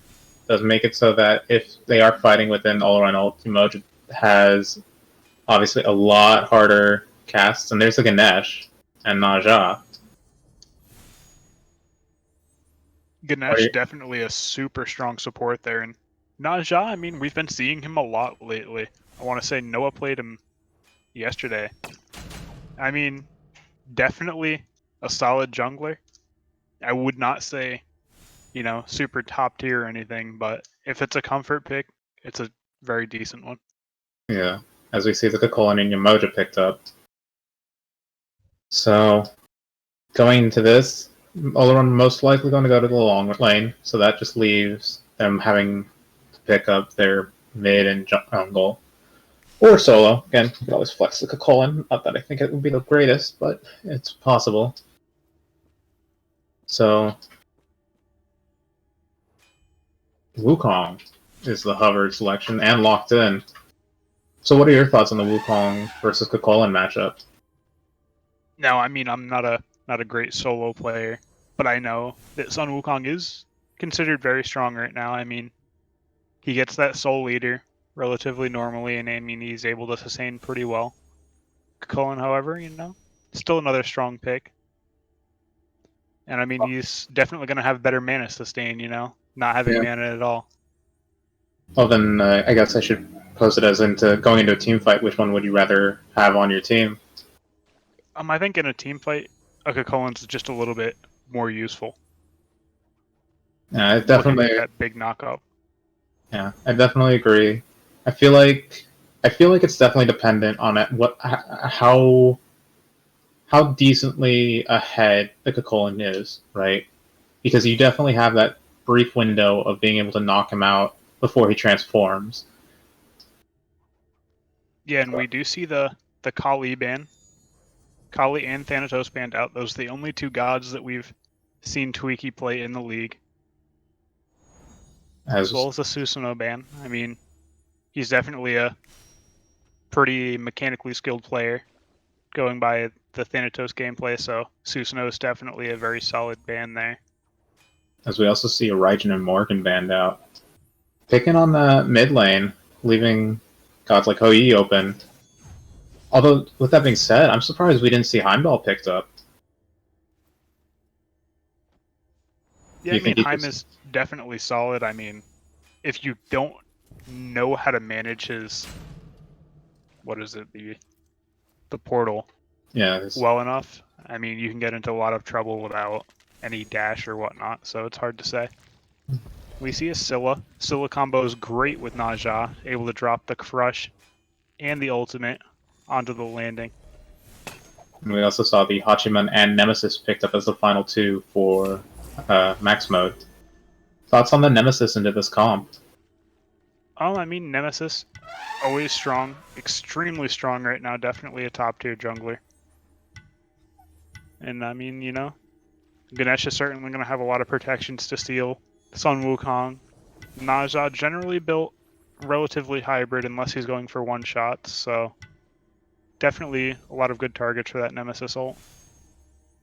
Yeah, I think the one way you make Nemesis useless is as soon as Nem ults, you Naja ult them out of the fight.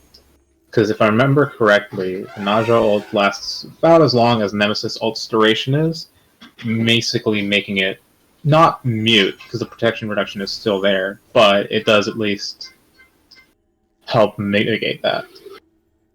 But with that being said, going into this match, who do you think is going to take the victory here? I mean, judging purely on team comp, it's hard to say. I mean, if the Oleron is able to get those huge ults in the late game off, that should be able to win them some pretty good team fights, but it's just hard to say, Oleron in that mid lane is very weak, he doesn't have a very good escape, he just has the simple knockback, so he's going to have to play very carefully. I agree. I think it's definitely going to be dependent on maybe not the junglers this time, but definitely on how defensive you can get that Oleron to be able to through the match. So we'll see if they can dive him and make sure he doesn't make an impact, or if he manages to just run the game with his ult and basically keeping him around. So yeah, I definitely think that MaxMode definitely has the advantage in this match once again. But we'll see. Yeah, I mean, definitely nothing set in stone. I mean, last game I was very confident in Jaws' ability to end that game. In that middle of the game, they got that first left Phoenix down, and it looks like they had a lot of pressure, but I mean, things turn around very quickly. You know, you can lose 1 or 2 fights and you just lose the game off of it. So it's always hard to say, even team comp wise. Yeah. And you just need one good Naja ult at the right time, and you either win or lose. Definitely. And I mean, you can build Naja super defensively, you know, and just take that disruption. You know, you're taking somebody out of the fight for around 2 seconds. If you just let the hits auto hit, you do get a little bit of extra time if you don't go for the crits there. Yeah, especially if you don't go for the crit build. That's definitely a lot of the time a better option, playing the setup god. It also is going to be dependent on how good they are with comms. You know, Naja ult's really good in the Scylla follow-up, but if you don't get that timing right, then that's 2 ults basically wasted. Yeah, I mean, even if you know, you don't have the timing perfect for the Scylla ult, I mean, Scylla Crush is free. You can just see it and confirm it by detonating it, so... That's true, too. I mean, if, you know, Naja has a decent amount of power onto a squishy, they're going to be low enough for a Crush to confirm it late game, regardless.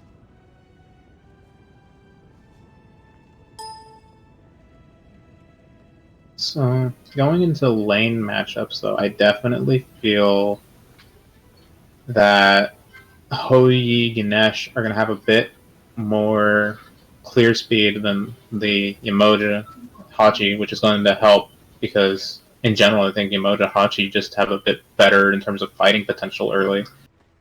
So I kind of expect that lane to stagnate out a bit. And like you said, Olorun, not exactly the easiest in terms of like early game solo farming. But we'll see how junglers impact that lane, and then Wukong versus Kakolin. Basically stalemate. Oh, we do see the Kakolin start T2 Gaia. That is an interesting start. It's not going to have the sustain from Warrior's Blessing, but given his passive and how the god works, he should have a decent amount of sustain with that MP5 turning into HP5, the fact that he just has flat HP5 and health. Yeah, I mean, he does lose out on a lot of burst damage, though. That true damage from the Warrior's Blessing is very impactful in the early game. Yeah. Otherwise, relic-wise, once again, we see Nemesis going Blink and Naja going Beads. Bit more passive of a Naja start than necessarily I like going, but you know what? If you feel you're going to be a bit too aggressed on, then hey, you play your game how you feel like you need it, right? Yeah, I mean, the little added security on the Naja isn't terrible. I mean, he is relatively immobile. The only real movement option is either aggression or ulting out, so having that beats is a little bit nice, but I mean, without a dash, you know, if you're going to get CC'd once, you're going to get CC'd twice most of the time, so it can be very rough. See, big damage on the Yamoja there. Hoyi does not decide to jump in. No, he doesn't even have jump. That's He doesn't right. have it, yeah. He leveled the 2 to get the stun on the Yamoja. You do see the Naja here. Not going to be able to do much.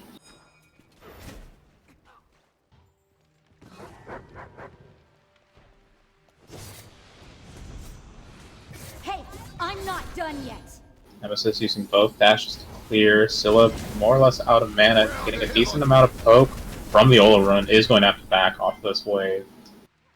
Yeah, I mean, Scylla and Olorun, neither are known for their early game wave pressure.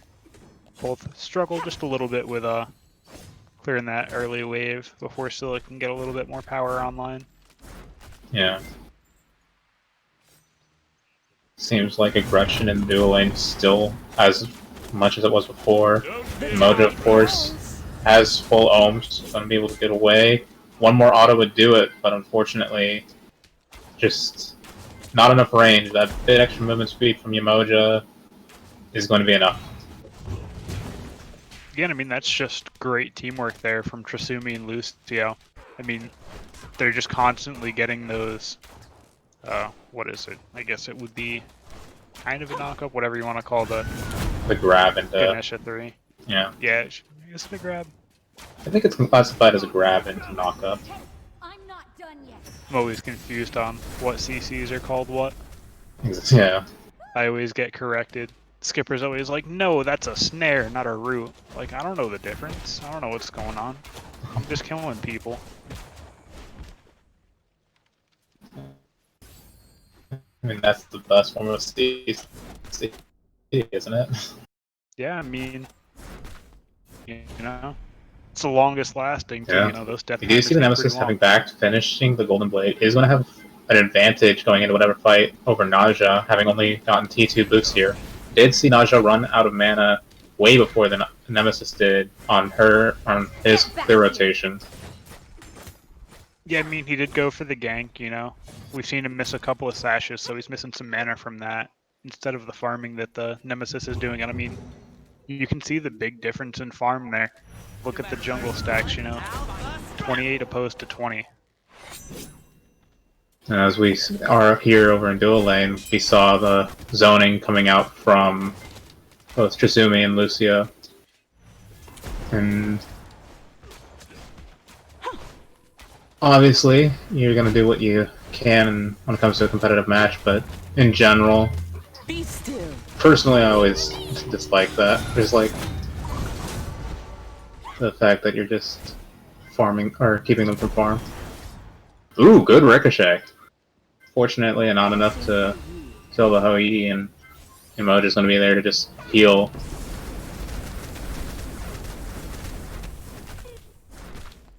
Otherwise, still rather quiet across the board. We do see Colin having backed, finished the Gaia, and having bought Warrior's Blessing. So he will still have that true damage come later game, but not having been punished for not having it early. And realistically, 10 stacks behind when you're playing Colin into Wukong, you're going to be able to catch up. Not quickly, but it's not going to be like you're never going to get a stack in this lane.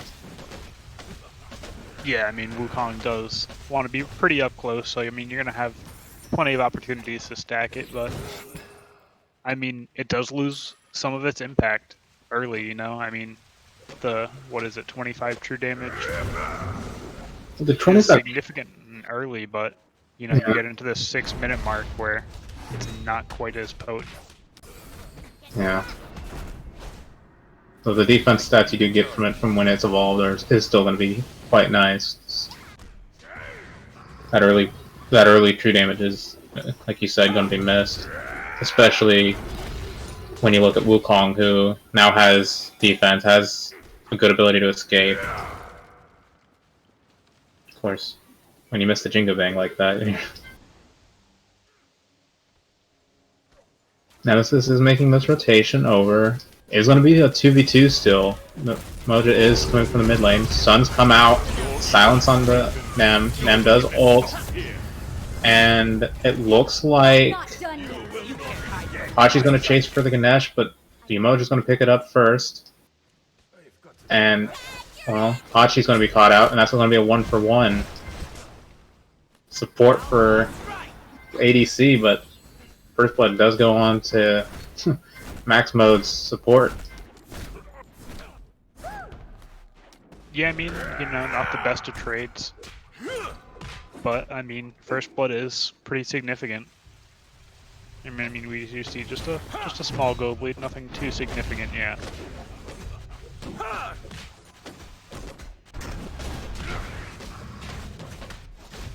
See the ever fun totem slap fight. Wow, I'm actually surprised that the Colin lost that, considering Wukong was mainly focusing him out with the autos, it seemed.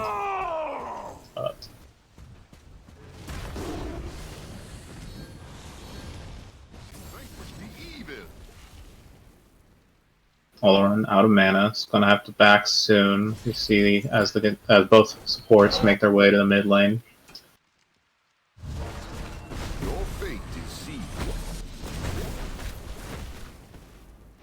again, I mean, the Oleron getting just a little bit out-farmed in that mid lane. I mean, he has to be safe. He doesn't have an escape like the Scylla does. However, we do see a big kill on Trasumi there, Yeah, just dropping that Nim ult. sort of staying too far up for too long. I mean, the silence on the Nemesis is decent, but I mean, the auto attacks, they're still gonna hit you. You know? Didn't exactly have Scylla there to help peel for you, and you just sort of took too long to realize, wait, this Nemesis is now finally in range to cut me off. So. Yeah, and here we see the Nemesis opting to skip boots, looking to probably go into that triple sword build. How do you feel about that? It's weird because every Nemesis player plays her differently. Personally, I don't like the auto attack build for Nemesis, but it's decent, especially when you look at the comp that they're up against, where you do have Ganesh who's going to silence you out, right? You can't stop autos from going through. You know, you have these decent counters if you go ability based on the enemy team, so you might as well just accept that you may not be able to cast what you want to. Yeah, I mean, I definitely think that, you know, auto attacks are definitely viable on Nemesis. I'm just not a huge fan of skipping boots. I mean, boots is just an amazing early game power spike. It's cheap, it's effective, gives decent power. Yeah, I mean, it's just a great item.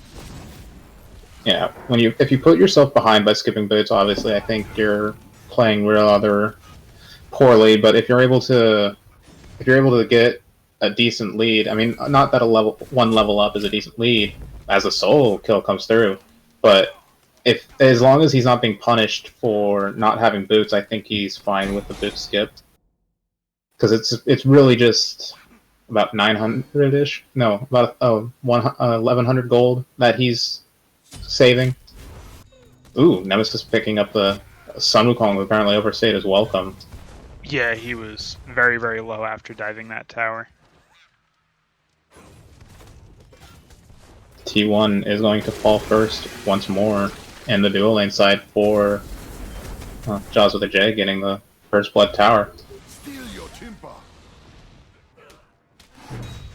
But looking at builds, you know, we see Wukong going into the Soul Eater. That's common for Wukong nowadays.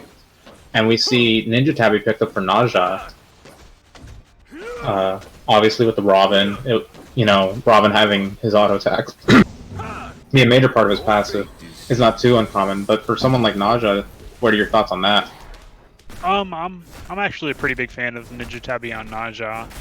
I mean, late game, you know, you're looking into those objectives, you have the Crusher, you have the crit, you have the Ninja Tabby, and you're able to shred objectives pretty easily. I mean, late game you can even, you know, solo an objective or two pretty sneakily if you're ahead, so I like it. Some people disagree, you know, they're looking for more of that burst, but yeah, a little bit of versatility never killed anybody. Yeah. That is very true. We see a 3v3. Naja does seem to be coming around the corner, immediately getting autoed out by the Nemesis. Does bring the Oleron up into the air. Nemesis does land. Immediate shell. Naja does fall. Looks like a Cullen managed to make rotation early. Shell comes down for the Ganesha, but not enough. Cullen's able to pick the kill. Scylla now getting really low. Wukong comes in, manages to land, misses the 2, but not enough to save the Oleron. As we see a 2-for-1 trade, and My blessing for you. It sort of just stagnate here. But what are your thoughts on that trade? Do you think either team played it a little sloppily, or do you think it just sort of everyone played it as best they could, and that just happened to be where the chips landed? I think that was played pretty well from both teams. I mean, you had the good engage, but then you had the great counter engage as well. I mean, it just came down to low health bars on both sides, really. And I mean, just slight differences caused that fight to go that way, in my opinion.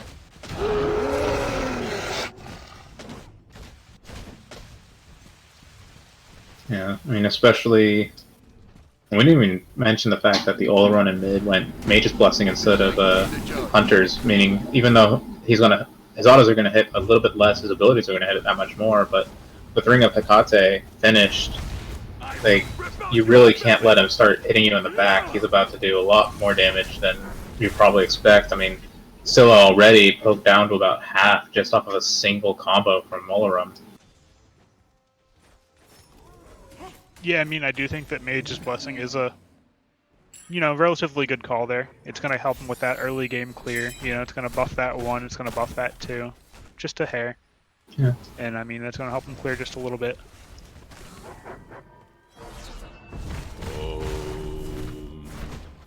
Not as soft as it looks. Again, you see the Ganesha getting poked out pretty well. Does seem to overstay his welcome just a little bit in that that middle lane. However, we do see a good gank from the Naja onto the Hachi. And it looks like they might be able to push it down that tier 2 tower. However, they're going to opt to maybe go to this mid fight or even take that Gold Fury. Looks like they're going to try and see if they're going to rotate to the Gold fight before they go for it. Nemesis obviously going to be a lot faster than anyone else that's chasing. We did, yeah, like you said, we did see that good pick on the Hachi. Hachi now with his Aegis, but he probably hit 12 before he was able to back, and so he's only finally able to pick up the Aegis. But we see him pick up a red pot, just a 500 pot. That's an interesting choice in my opinion. yeah, You're behind, you're 0-3. I mean, that's going to give you a little bit more power, but that's. although it does look like he's That's sold 500 gold. He doesn't have any animation. Maybe just a misclick.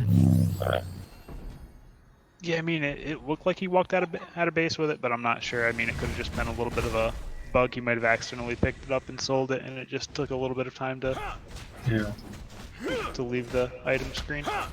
that does bring up a decent question of why do you think we don't see 500 pots picked up as much in the mid game? Instead, we still only see them picked up on late game. I mean, it's a lot of risk versus reward. You're Yeah, putting 500 gold into this buff that if you get ganked and you die, you lose it. That's it. yeah. It's temporary. It's, what, 5 minutes? 5 seconds? Yeah, I think it's about 5 minutes worth. We do see the Gold Fury fall down. Hachiman, of course, not with beads. Although his beads are up, he just managed to get pulled into the sky, unluckily. Whether or not he didn't realize the timing of it, or they just came up as he went up. But good kill after the Fury. Sees Jaws starting to even up the gold disparity. Yeah, and I mean, it's going to be pretty hard for MaxMode in this middle game with their ADC that far behind. I mean, they're going to have a lot less potential on sieging objectives and whatnot. I mean, it's not going to affect the mid-game team fights too much, They generally just kind of stay in that long lane and farm, but Not as soft as it definitely looks. something to look at. Definitely a weakness that Jaws with the Z needs to continue to work at. Get him so far behind that he can't really do anything for a while in that late game, in my opinion. And on top of that, as long as the Naja is able to be part of these kill participation, I mean, he's got the Rage, he's stacking that up now. Unfortunate missed toss and wrong transformation lets the Colin get away, but I mean, at this point it's sort of like, make sure you're away from Naja if you have to die, Scylla getting really poked out here.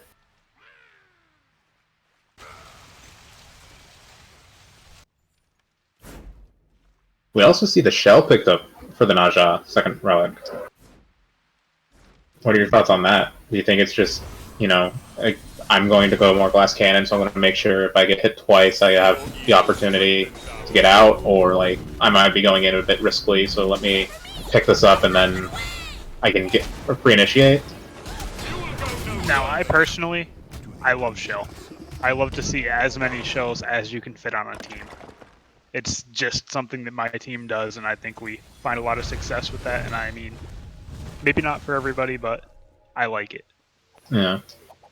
As the conversation, of course, we did see the Naja Scylla combo with Ganesh pillars involved to pick up the kill. Nemesis does drop the ult onto Ganesh to try and make up for it, but Ganesh, he's obviously able to just walk back into tower and get away.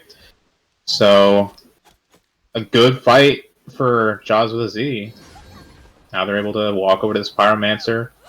They do seem to know what's going on, but unfortunately, it's a Scylla. You're not really going to be able to stop the secure unless you're there, well, rather early. Do you see a great Emoja ult looking to get out that Ganesha? However, not quite able to get him out. And instead they're going to counter engage on that Emoja pretty hard. Get some good damage. Beads Force coming the out. beads out of the Naja. There's Aegis from the All-Run. Sun Wukong does pick up the Emoja, and he's able to be able to get out. And there goes the All-Run. Just trying to play a bit too far forward to try and hit the Sun Wukong at max range, leading Scylla to be able to hit the root combo. Aegis already being down, having just burned it merely seconds prior. And definitely Jaws with a Z playing a lot more dominantly in this match than last. Yeah, I mean, they're definitely cleaning up their game from last time. They seem to have a little bit better of a game plan this time, and they're, you know, just focusing down these team fights. You know, they're picking their one target, they're saving each other, and they're just playing very well right now. Strike them!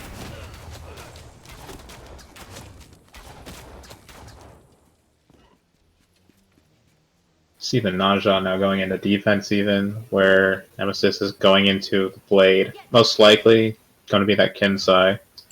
But like you were saying or asking about earlier, is the fact that Nemesis doesn't have these boots, like, has the movement speed from these blades, but at the same time it's getting to the point where how much more beneficial is it to not have that boots?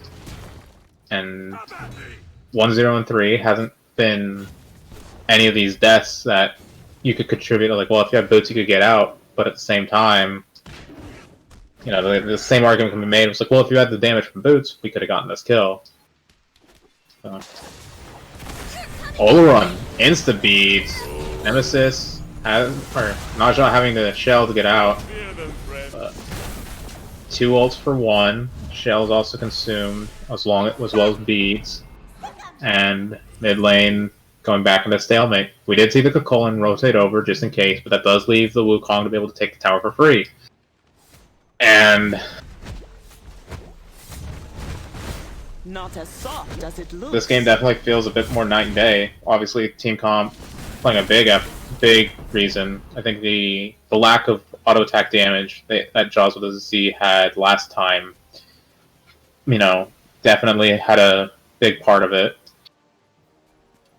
Yeah, I mean, that soul, I mean, definitely good. You know, you get that ring attack 8 and you're able to box very well, but I mean, going into those late game team fights, your autos just don't quite hit as hard as a Huntress does. You know, you don't have the best of penetration items going into that auto attack build on mages, so it's hard to say there. Fury is basically, yeah, it's completed. They couldn't get the Hachi in. The Ganesh ult was good to zone them away. Wukong is up in the air. Looks like they want to fight. All-Run does use his beads, or CC. Wukong is rather low, but that's only the clone. Wukong's actually out of the fight, as they use quite a bit to try and stop him. The Colin farthest forward. Wukong being chased by the Nemesis, but Does walk in to the Kukulkan, and he is going to go down to that Nemesis. Those Kinsai's doing amazing work shredding that HP. yeah. You see Nemesis less than half her shell is down. That's both her dashes, but looks like Nemesis going to be able to get out because of the threat of teammates. So a bit of a misplay by the Wukong. Otherwise, another Fury going for Jaws with a Z.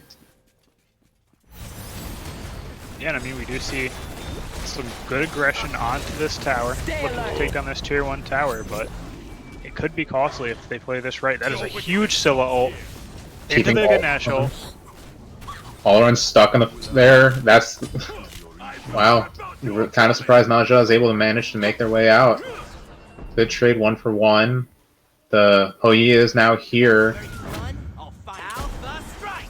Oh, misjudged where the ricochet was going to go. But Nemesis solo pushing this. Wukong teleport is going to be in time, but the tower's still going to fall. And then wrong transformation to try and stun, but... Now we see shifters on the Naja. How do you feel about shifter shield as an item? I know it was built for quite a while, but it's seen a very recent drop in popularity. I think in this situation it's fine, because if you're able to Naja ult instantly while you're still full HP / over the 75% threshold, you're going to be able to do the maximum amount of damage. But by the time you land and you start getting lower, that tank part's going to kick into play, and at that point, your entire goal is to sort of help play setup, right? Naja is never going to be the god who's going to run in and 1v1 off cooldown. You know, that's what his ult's for.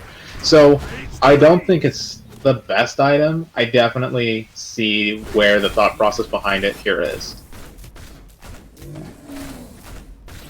Yeah, I mean, definitely a potent item. I don't know if it's necessarily the best pick, but I mean, it's definitely solid. It's one of those hybrid bruiser items. It looks like he's going into a full defense item. Probably a Mantle of Discord if I had to guess.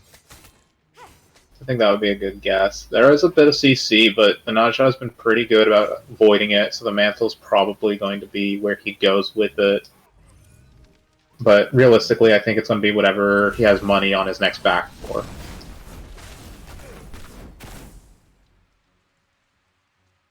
And it is going to be the Mantle, so...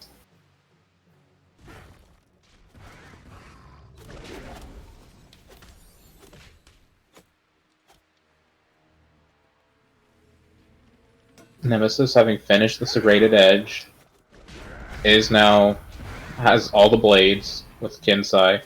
Where do you think this build goes from here? I mean, it's hard to say. I mean, I could see a defensive item in there. I mean, she does kind of have to be in her face to apply damage, so maybe a Mantle or something just to give her a little bit of extra survivability in those fights could be nice.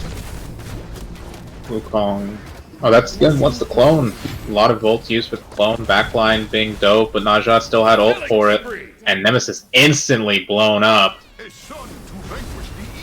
That fight looked to be good initiation from MaxMode into just, well, we need to run now, and fast.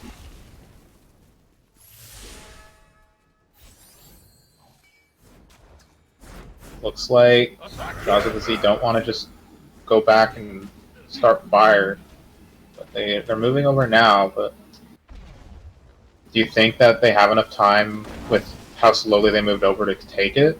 And it looks like they agree with that statement as they back off of it. Not as soft as it looks. Yeah, I mean, they are a little bit low on health. I mean, it's still a 4v5, but it's not the greatest 4v5 to take in that instance, I don't think. I mean, you're looking to take down that Fire Giant. Fire does a lot of damage by itself, never mind the damage from the other team, and I think it's a good idea that both teams just kind of backed off there. Primal Fury is going to be taken from MaxMode. I don't think Jaws of the Z can get there fast enough, even if they did know what was going on. So, once again, Fire Giant is going to be easier to be taken by MaxMode than Jaws of the Sea.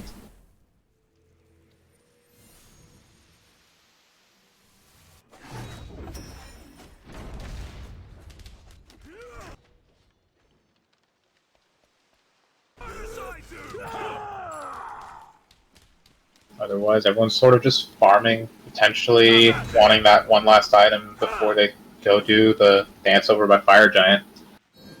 War Chalices are being picked up once more. See 5 in total so far.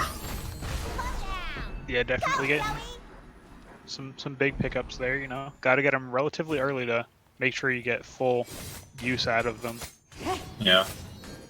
And we see Nemesis going into either an Adelantas or an Ichabal. Both decent options. We do see the Adelantas though. Yeah, Going for that extra penetration. I was about to even suggest, considering the attack speed from the other items, that it might even have been a Silver Branch. But Atalanta's makes probably the most sense, maxing out that 40% pen. But it's going to be pretty squishy coming into these fights, at least a lot more than Naja. I mean, as we saw in that last fight, I mean, Naja instantly brought them into the air and they died on impact. Yeah, I mean, they're definitely taking different roles as junglers in that regard. I mean, them with the blink forward, and once again has to just immediately leave. Olrun had gotten to about half health, but 3 ults for 2 ults there.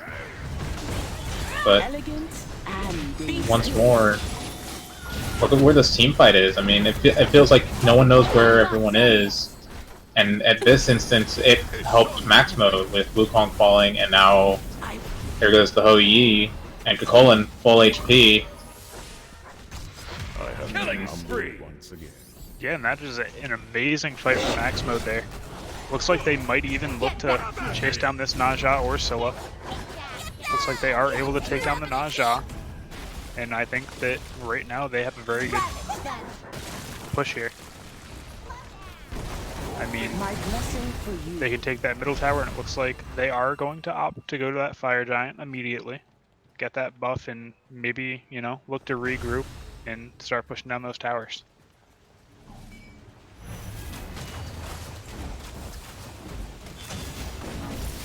The last 2 fights feel like they're so opposite of each other. It's hard to say who's still winning. I mean, obviously it's still early enough in the game that any team fight can really win the game for one team or another, but with how those team fights look, it's like, alright, they just won the game off of that play, but they're not. And then, oh, the other team just won the team fight and could win the game off of that play, but they're not. These teams definitely seem to be able to match each other's skill. For sure, for sure. I mean, they're very close team fights, you know. It looks like it's going one way, and then all of a sudden, you know, one person gets a good play, and then boom, it's starting to go the other way, and it's just kind of hard to call at this point. XP probably not that important, as everyone seems to be hitting 20. The gold's about 4,000.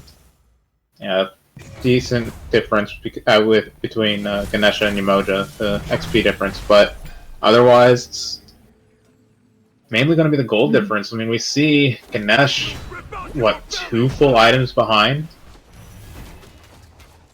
Yeah, he is 2 full items behind. I mean, it might just because he hasn't backed in a while, but that's significant. Not as soft as it looks. Elegant. And I mean, one thing with the Nemesis there is that she doesn't have to buy boots. Yeah. She saved the gold on that. She has the Adelata. She is full build. And pretty soon, I mean, she's going to be able to buy that 1500 pot anyway, and, you know, get that extra move speed as well. So we see MaxMode having Fire Giant. They seem to... Well, Pause comes out, but they so far haven't seemed to do much with it. They've gotten a tower, but other than that, they sort of just seem to be sitting and waiting. Yeah, I mean, it does look like, you know, they're starting to push those lanes up. Got a little bit of a tempo on that right lane. The Kakulin is, you know, clearing out that mid lane.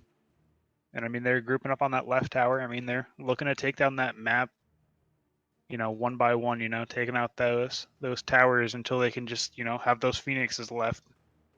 Yeah. We do see the Fury respawn timer sitting at about 20 seconds, so they may be trying for that. And then pushing, but...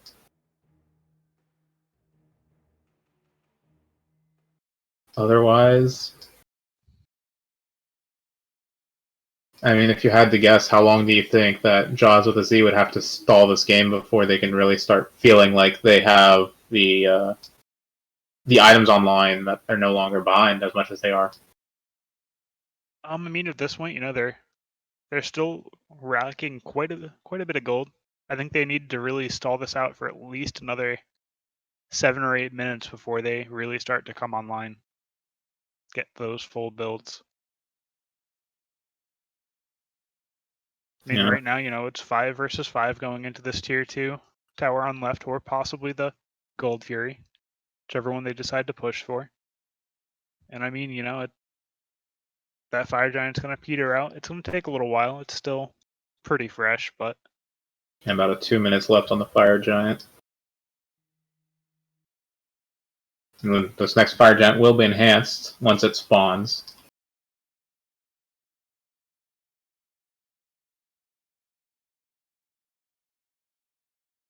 I mean, unless MaxMode, pulls off a great team fight here, I don't think the game's going to end before the 35-minute mark. So, Yeah. I mean, there's definitely a chance for Jaws with a Z to come back from this point.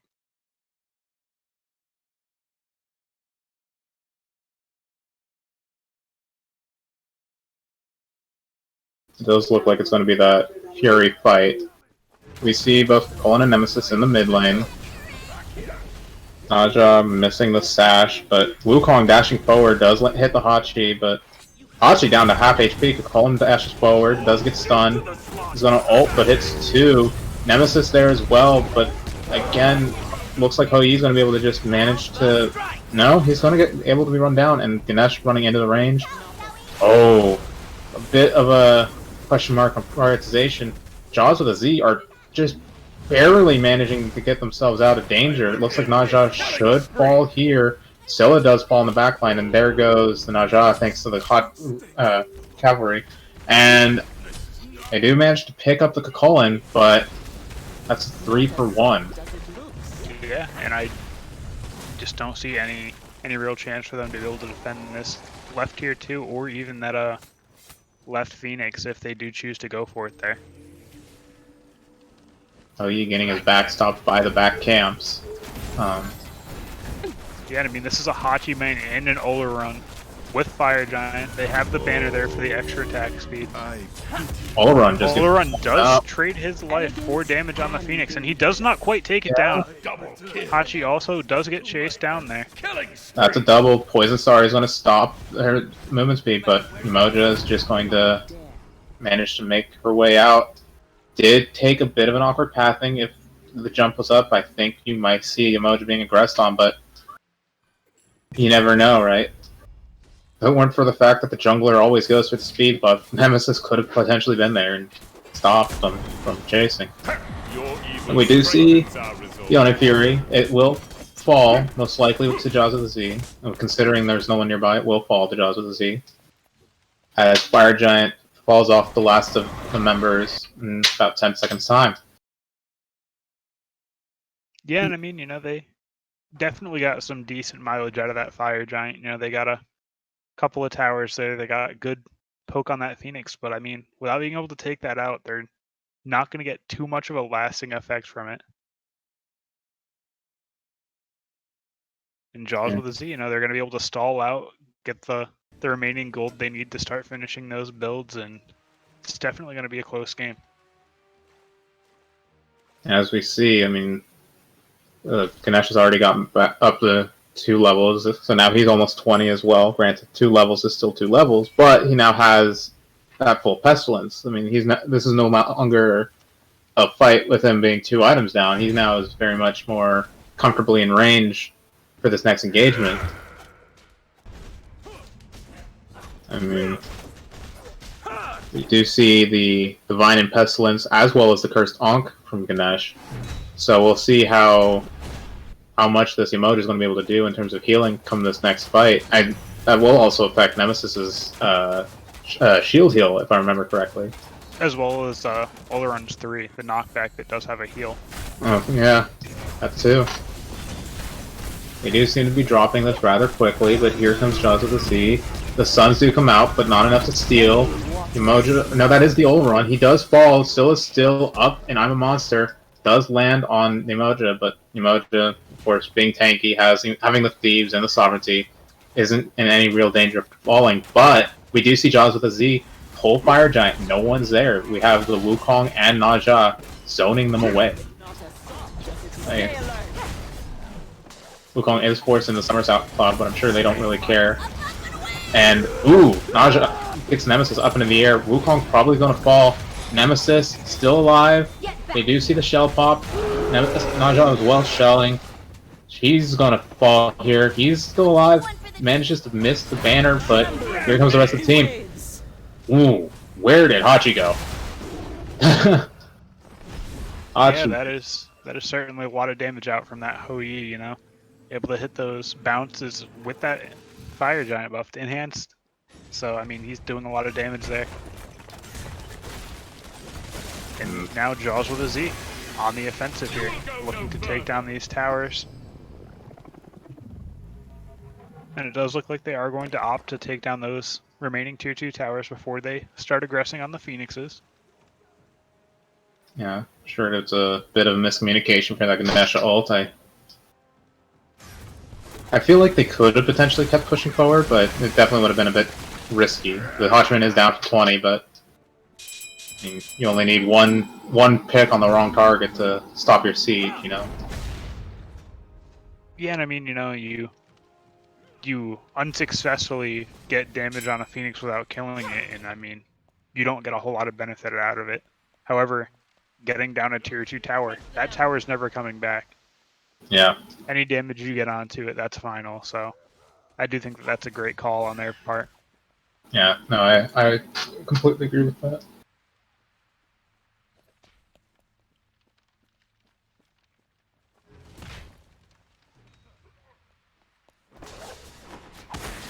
Ooh, Naja coming straight in for the killing blow. I mean,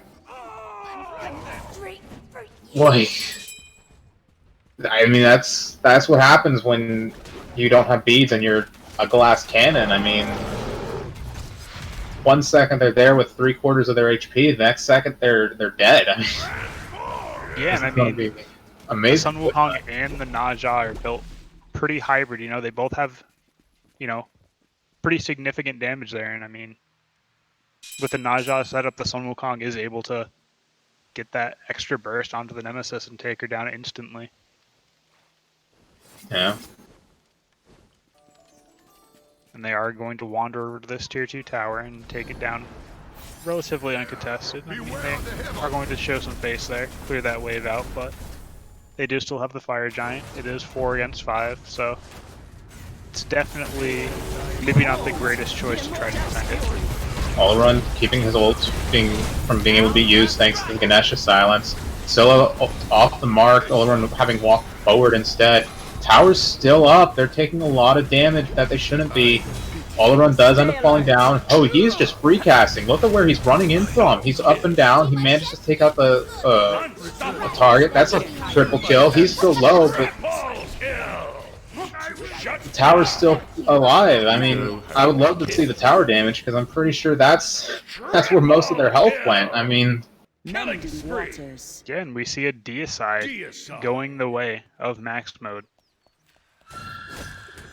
Now, they are going to look for this Fury.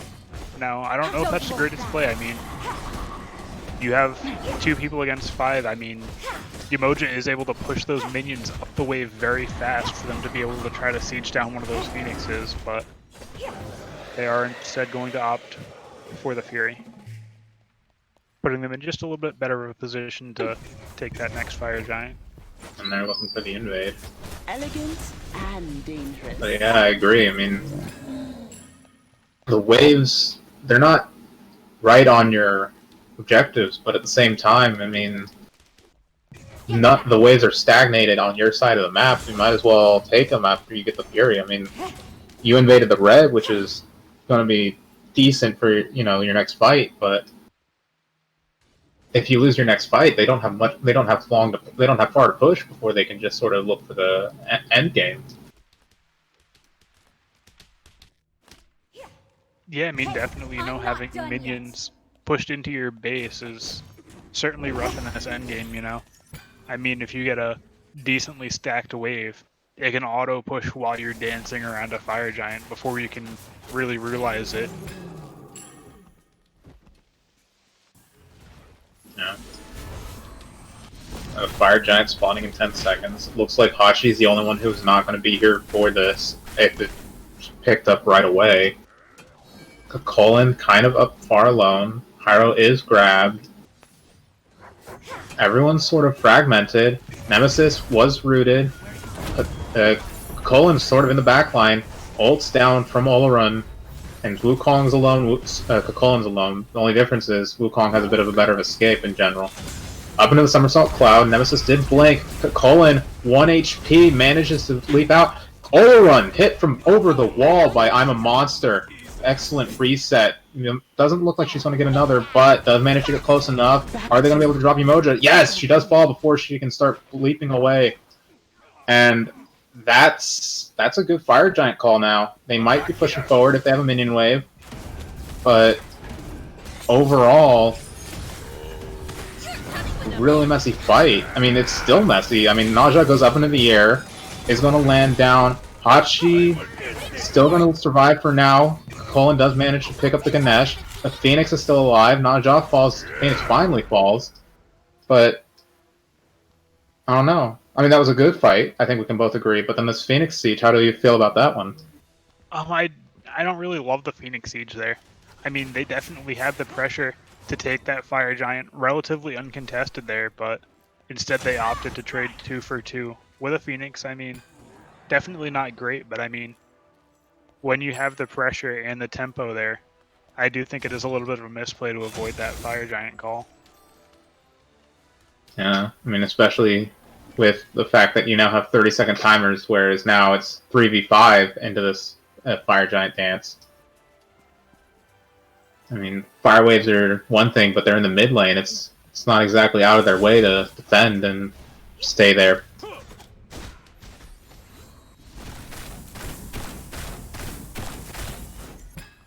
Nemesis is up there alone. Wukong will see that, but not much in terms of much need to run. Nemesis going for this invade alone. Scylla's coming over. Dashes are down. Scylla a bit too trepidatious, I think. And unfortunate miss. Whoa! But Nemesis a lot of huge damage from the pressure of the wall. But look at Fire Giant. It's slow. MaxMode will grab it, and I don't think there's much of a fight afterwards. I mean, Colin's already low again. Maybe they can chase forward. Ganesh ult is good to help keep this zone. Hoi marks not exactly gonna land.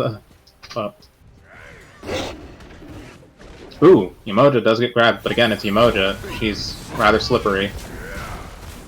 Wukong. Really low now. Naja is going to come in, but just not a good target.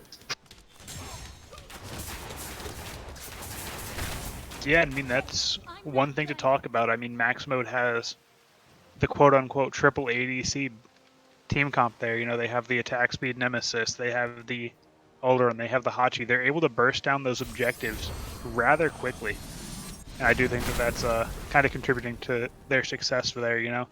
The Nemesis was up in that speed, you know, putting a little annoyance on and keeping them from being able to aggress onto that Fire Giant.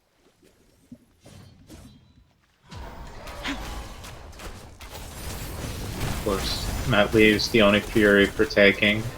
It'll help keep their Phoenix from getting overwhelmed come the next time they fight. Yeah, I mean, that Oni is a big deal, you know. I mean, might not seem like it's so huge, but they already have the Fire Giant. They're looking to siege into him, and that's just going to give them just a little bit of an extra edge into pushing into those Phoenixes. And especially when you see that Naja, Wukong, and Hoi ults are all down now, having to just use this get away and survive. I mean, I think that this is going to be one hell of a base defense if they want to stay in this. Jump in from the Hoi, Umoja ult, zone as much as it could. Solo did miss, I'm a Monster. Ganesh ult comes out, keeping them in a zone. The Umoja does fall. Ganesh falls forward, there goes the Nemesis. He jumps forward. Of course, he doesn't have the stun, having missed it before. But there goes the colon, and now it's 5v2. There's a Phoenix down. This is most likely game. I mean, Oleron ult is up. He could potentially make a pretty amazing base defense, but at this point, I mean, I don't favor those odds, you know. No, it's gonna have to be some incredible plays to save this, and I think that last fight there on that Phoenix just comes down to MaxMode getting greedy, you know. Yeah. I mean, the Nemesis going in, trying to, get that Yamoja out. It just kind of caused the whole team to just kind of collapse into that fight, and it looks like this is going to be game for Jaws with a Z. Yeah. Your Titan is under attack. Not quite, but I mean, that Titan should fall while they push out that Pokemon. Like Ganesha ult's doing what Ganesha ult's really stupidly strong for, and that's taking objectives. No time at all. And that is going to be the set for Jaws with a Z. They did only have one game victory. However, MaxMode did come in late, and they were forced to forfeit that first game. I'm sure both teams, although, it was Jaws with a Z, came out with the victory, I'm sure both teams still have stuff they want to look at and try and fix about maybe some misplays they had, a few calls that screwed up. But overall, those were good games, and I'm pretty sure, given the fact that almost none of them have 20s or more, that's definitely a number lower than 100 this time in comparison to the 250 plus awards last. Yeah, I mean, it's unfortunate that, we only get to see a 2-game set here, but I mean, you got to show up on time.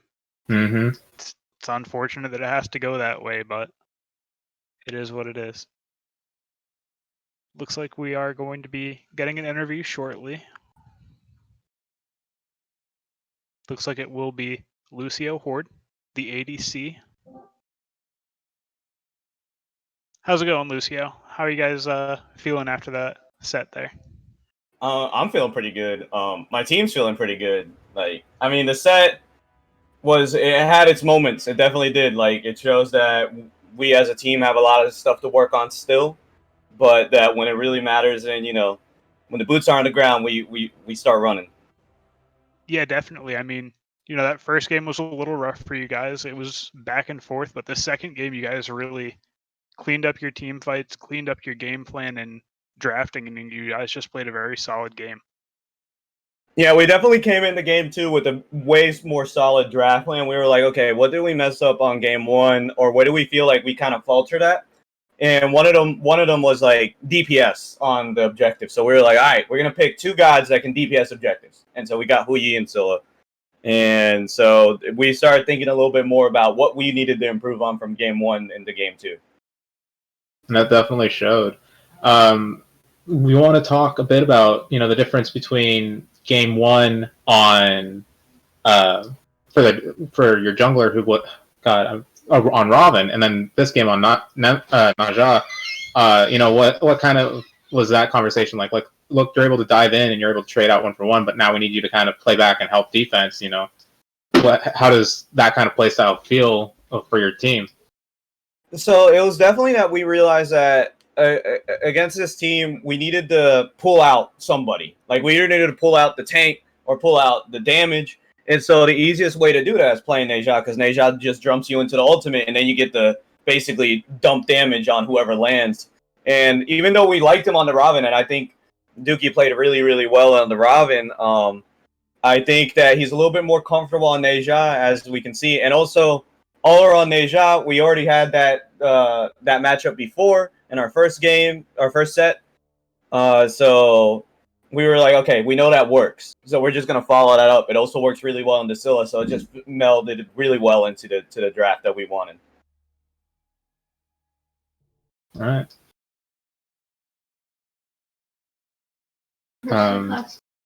I suppose with that, congratulations with your wins. Obviously, you can say your thanks.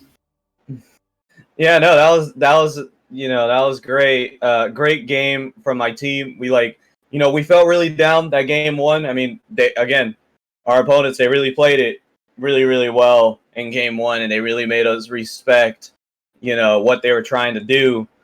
But we did a really good job, I think, in like kind of not letting that keep us down. So we went into game two really with a new mindset, with a new outlook in how we wanted to play out the game. And so I think that really, really pulled through. I mean, again, my team's really good on communication, so I really love that about them, and they're always really good on like making sure that our morale is up. Yeah, I mean, it's definitely great to be able to, talk with your teammates and, just kind of keep your spirits up. I mean, you get a loss, you're shaking a little bit, you're saying, "Oh, that's not good." I mean, we gotta win this next one, and it's great that you guys, are, communicative enough to, keep each other in high spirits, and that's definitely something you really need from a team. I mean, you can see people, start to get frustrated in some of these games, and they run into these bad situations and die over and over. And it's Yeah. great that you guys were able to just stay calm and just continue playing your game. Yeah, no, I mean, that's all we can do at the end. I mean, we're Jaws with the Z, man. We always lurking in the waters, like Sobek. But yeah.